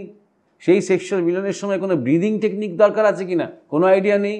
সব আছে কিন্তু আমাদের সংস্কৃতির মধ্যেই রয়েছে, অবশ্যই আমাদের যোগের মধ্যে রয়েছে, এগুলো সমস্ত কিছু রয়েছে। বহু দম্পতিকে মানে নববিবাহিত দম্পতিকে আমাদের গুরু মহারাজ শিখিয়ে দিতেন যে এরকম প্রসেস, এরকম ব্রিদিং টেকনিক, এই টাইম, এই খাবি না, হ্যাঁ, যদি সেই মিলনের মধ্যে দিয়ে তুমি একজন ভালো সন্তান আনতে চাও। বুঝতে পারছো? এইগুলো সমস্ত এমন সায়েন্স যেগুলো তোমার হাতের কন্ট্রোলে রয়েছে। আমরা সবই প্রকৃতির মতো ঘটছে, আমরা অসহায়ের মতন স্যারেন্ডার করে আছি তা কিন্তু নয়। অনেকটাই কিন্তু আমার মধ্যেও রয়েছে, সম্ভাবনাটা রয়েছে। শুধু নিজের উপরে সেই কন্ট্রোলটা, সেই প্রভুত্বটা আগে অর্জন করতে হবে। সেটা একেবারেই জিরো হয়ে গেছে, নেই তো। আর তাই জন্যই আজকে ধরো ভগবান আমার মুখ দিয়ে সব কথাগুলো বলাচ্ছেন, কারণ যাতে অন্তত বাঙালি সমাজে আস্তে আস্তে ফিরে আসে। কারণ এর সাথে দরকার শুধুমাত্র ফিজিক্যাল স্যাটিসফ্যাকশন নয়, মেন্টাল স্যাটিসফ্যাকশন, উন্নত সমাজ, উন্নত সন্তান, ভারতবর্ষের জাগরণ, সব কিছু লিঙ্কডের সাথে। শুধু জাগো জাগো জাগো বললেই জাগা হবে না, বুঝতে পারছো?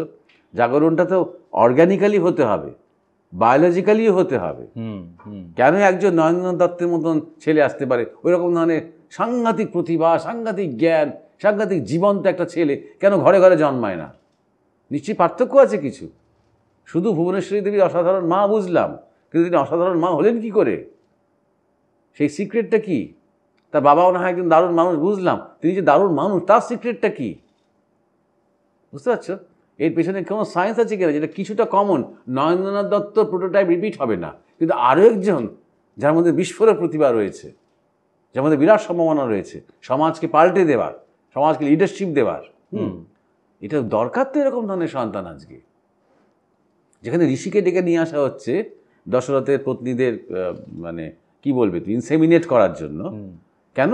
কারণ দায়িত্ব দিচ্ছে সমাজ, যে রাজা হবে যে সে যেতে একটা ফালতু লোক হলে তো হবে না, তাই উন্নত শক্তিশালী মানুষ হতে হবে।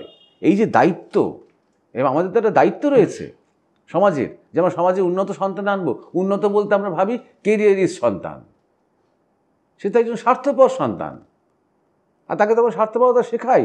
শুধু আমাদের উন্নত সন্তান বলতে আমরা কি বলছি সেটা আমাদের কাছে ক্লিয়ার হতে হবে তো, পরিষ্কার হতে হবে তো। আমি একটা কোশ্চেন করতে চাই, এখানে দশরথের জায়গাতে নিয়োগ পদ্ধতিতে একজন ঋষির সাথে তার যে স্ত্রীরা ছিল তারা সন্তান প্রসব করেন বা প্রেগনেন্ট হন। ধৃতরাষ্ট্রের জন্ম কি করে হলো? পাণ্ডুরের জন্ম কি করে হলো? এক্স্যাক্টলি, নিয়োগ ব্যাসদেব এলেন তো। এবার এখানে আমি জানতে চাইছি, হ্যাঁ, তাদের তোমার বিচিত্র বীর্য নামটা দেখো, হ্যাঁ, নামের মধ্যেই তো পুরো হিন্টস দেওয়া রয়েছে।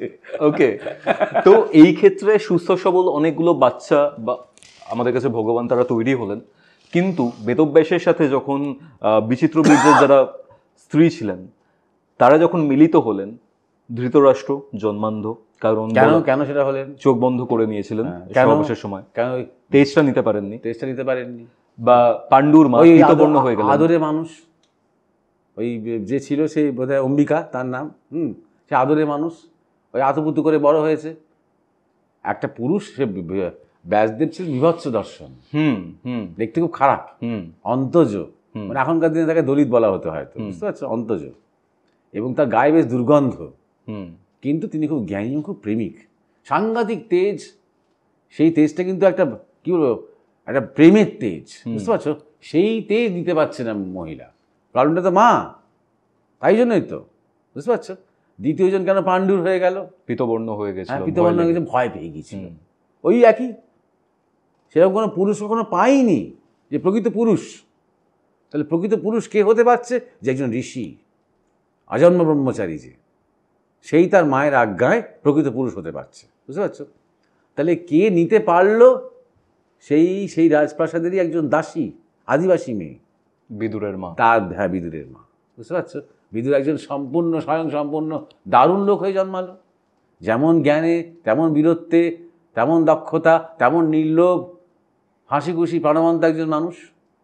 মানে আমাদের লাইফে এই যে স্ট্রাগলগুলো রয়েছে, সেগুলো ছেলে হোক বা মেয়ে হোক, দুজনের কাছেই তার মানে খুবই ইম্পর্টেন্ট, ইকুয়ালি ইম্পর্টেন্ট। যদি একটা ছেলে স্ট্রাগল না করে, একটা ছেলে যদি সেইভাবে নিজেকে তৈরি না করে, বা একটা মেয়ে যদি সেই জিনিসটাকে ইনটেক করতে না পারে বা নিতে না পারে, তাহলে হয়তো সুস্থ সবল কোনো বাচ্চা তৈরি হবে না যে সমাজকে বদলে দেওয়ার ক্ষমতাটা রাখে। এটাই আমি বুঝতে পারলাম আপনার এই পুরো বক্তব্যের মাধ্যমে। মা বাবারা তো চায় না ছেলে মেয়ে স্ট্রাগল করুক, হ্যাঁ, মা বাবাই আমরাই সব স্ট্রাগল করব, ওদের জন্য একটু ওখানে মানে দুঃখের মুখ দেখতে না হয়। হ্যাঁ, এই বছর এই মাসে টাকাটা ফুরিয়ে যাচ্ছে, ওর সামনে আলোচনা করো না, চলো ওখানে গিয়ে আলোচনা করি। ও যে বড় হচ্ছে, ওকে একটা অ্যাডাল্টের মতন ট্রিট করো না, ওকে ও সব মাঝে মাঝে ওর বুদ্ধি নাও না। কি করা যায় বলতো, ওই হয়তো বলবে যে এই কদিন আর আমরা ধরো গাড়ি ফাড়িতে বেশি চলবো না বাবা, বুঝলে, হ্যাঁ, এ কদিন চলো আমরা বাসে করে যাবো, আমি সাইকেলে করে যাব, তুই চিন্তা কর না, ঠিক ম্যানেজ হয়ে যাবে। তো তারও একটা নিজেকে বেশ বড় বড় লাগছে, সেন্স অফ রেসপন্সিবিলিটি, দায়িত্ব নিচ্ছে, সেটা কিছু করছে, একটা স্যাক্রিফাইস করছে পরিবারের জন্য, এই সুযোগটাই আমরা তাকে দিই না। আমরা একদম সব কিছু থেকে আড়াল করে রাখবো। ছোটোবেলাতে ছোটরা বা পাশের বাড়ি থেকে মারা গেছে, ছোটরা যাবে না তাকে দেখতে, কারণ মৃত্যু যেন না দেখে, যেন মৃত্যু নেই। তখন যদি দেখতাম, সেটা সাংঘাতিক একটা অভিজ্ঞতা হতো ঠিকই, কিন্তু অন্তত চোখের সামনে একটা বাস্তবের মুখোমুখি হতাম যে এইটা একদিন সবারই হয়, যে যতই প্রিয়জন হোক না কেন, একদিন এই বডি হয়ে সে পড়ে থাকবে, আমাকেও হতে হবে সেটা একদিন। এইটা মুখোমুখি হওয়া কত বড় শিক্ষা হতে বলো তো। অ্যাকচুয়ালি শিক্ষাগুলো তো হচ্ছে না, অ্যাকচুয়ালি যেগুলো জীবনের শিক্ষা, এই যে সেক্সের শিক্ষা, শরীরের শিক্ষা, সম্পর্কের শিক্ষা, স্ট্রাগলের শিক্ষা, প্রকৃতির সাথে সম্পর্কের শিক্ষা, অ্যাকচুয়ালি তো শিক্ষাগুলো হচ্ছে না। আমরা একটা চাপিয়ে দিয়ে, একটা বৃত্তিমুখী কারখানা চাপিয়ে দিয়ে আমরা বলছি শিক্ষা ব্যবস্থা, গালগলা নাম দিচ্ছি। এটা একটা ব্যবস্থা বটে, কিন্তু কোনো শিক্ষা নেই।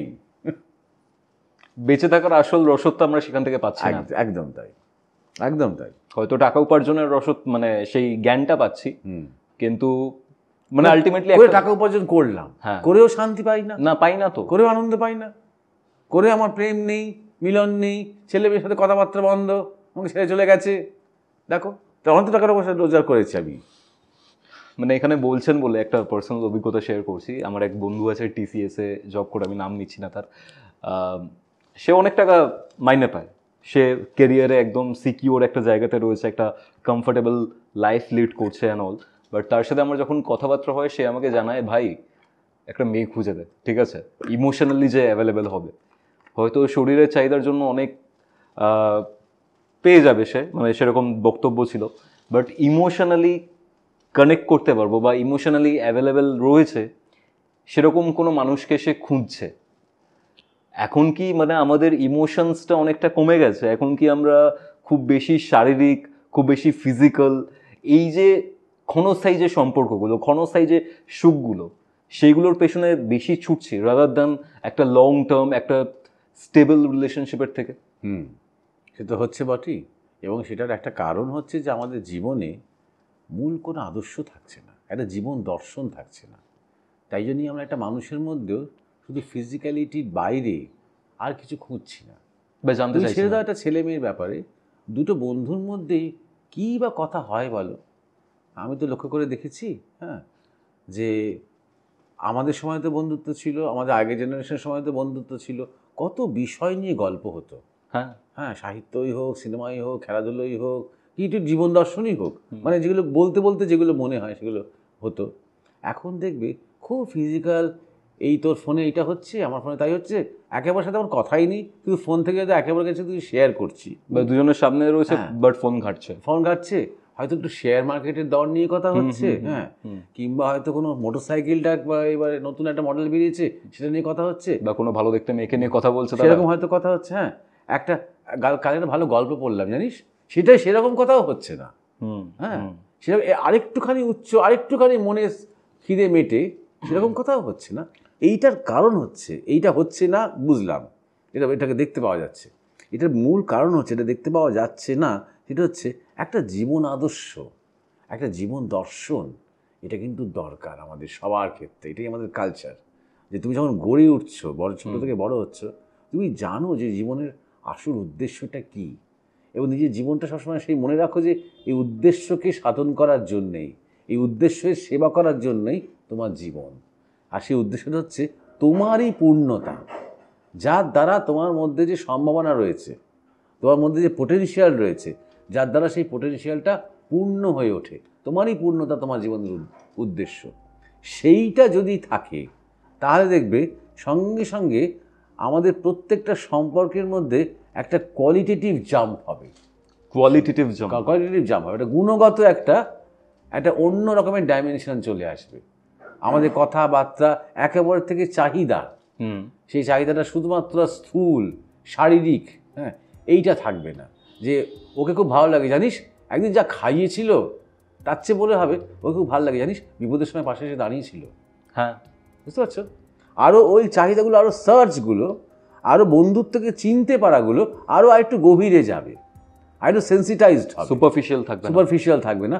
যখন আমাদের জীবনের একটা উদ্দেশ্য থাকবে, লক্ষ্য থাকবে, সেই লক্ষ্যটা যদি শুধুমাত্র আমার বৃত্তিগত এই কেরিয়ার, এই চাকরি, এই ইঞ্জিনিয়ারিং, একটা বিয়ে, দুটো ছেলে, এইখানে যদি আটকে থাকে না, তাহলে ওর পরে আর কি ড্রাইভিং ফোর্সটা কি? তুমি হয়তো একটা তোমার থেকে অনুজ প্রতিম কোনো একটা ছেলেকে হয়তো বলছো জীবনে কখনো মিথ্যে কথা বলবি না, বুঝলি, তুমি হয়তো বলছো, কিন্তু কেন বলবো না শুধু জিজ্ঞাসা করে, তখন তুমি আর বলতে পারবে না।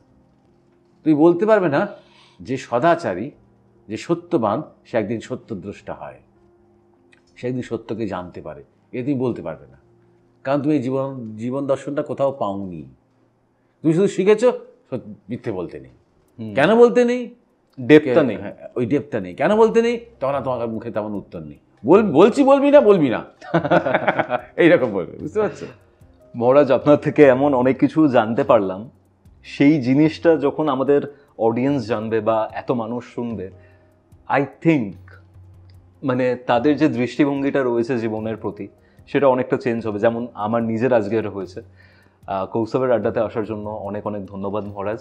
আশা করছি আবার আপনার সান্নিধ্য আমরা পাবো, এবং আপনি যেভাবে আমাদের যে শেখাচ্ছেন বা যেভাবে অনুপ্রাণিত করছেন বিভিন্ন বিষয়ে, সেই জিনিসটাও সমাজকে বদলাবার জন্য বা একটা উন্নত স্তরে নিয়ে যাওয়ার জন্য অনেকটাই হেল্প করবে বলে আমার মনে হয়। এই এন্ডে এসে আজকের এই ডিসকাশনটা আমরা শেষ করছি। শেষ বলে তো কিছুই না, এটাই শুরু। জয়দীপ মহারাজের সাথে কি টপিকে আপনারা কনভারসেশন চান সেটা অবশ্যই কমেন্ট করে জানাবেন, এবং আজকের এই কনভারসেশনটা আপনাদের কেমন লাগলো, কি কি জানতে পারলেন, সেটা অবশ্যই কমেন্ট করে জানাবেন। তাহলে চলুন, দেখা হচ্ছে।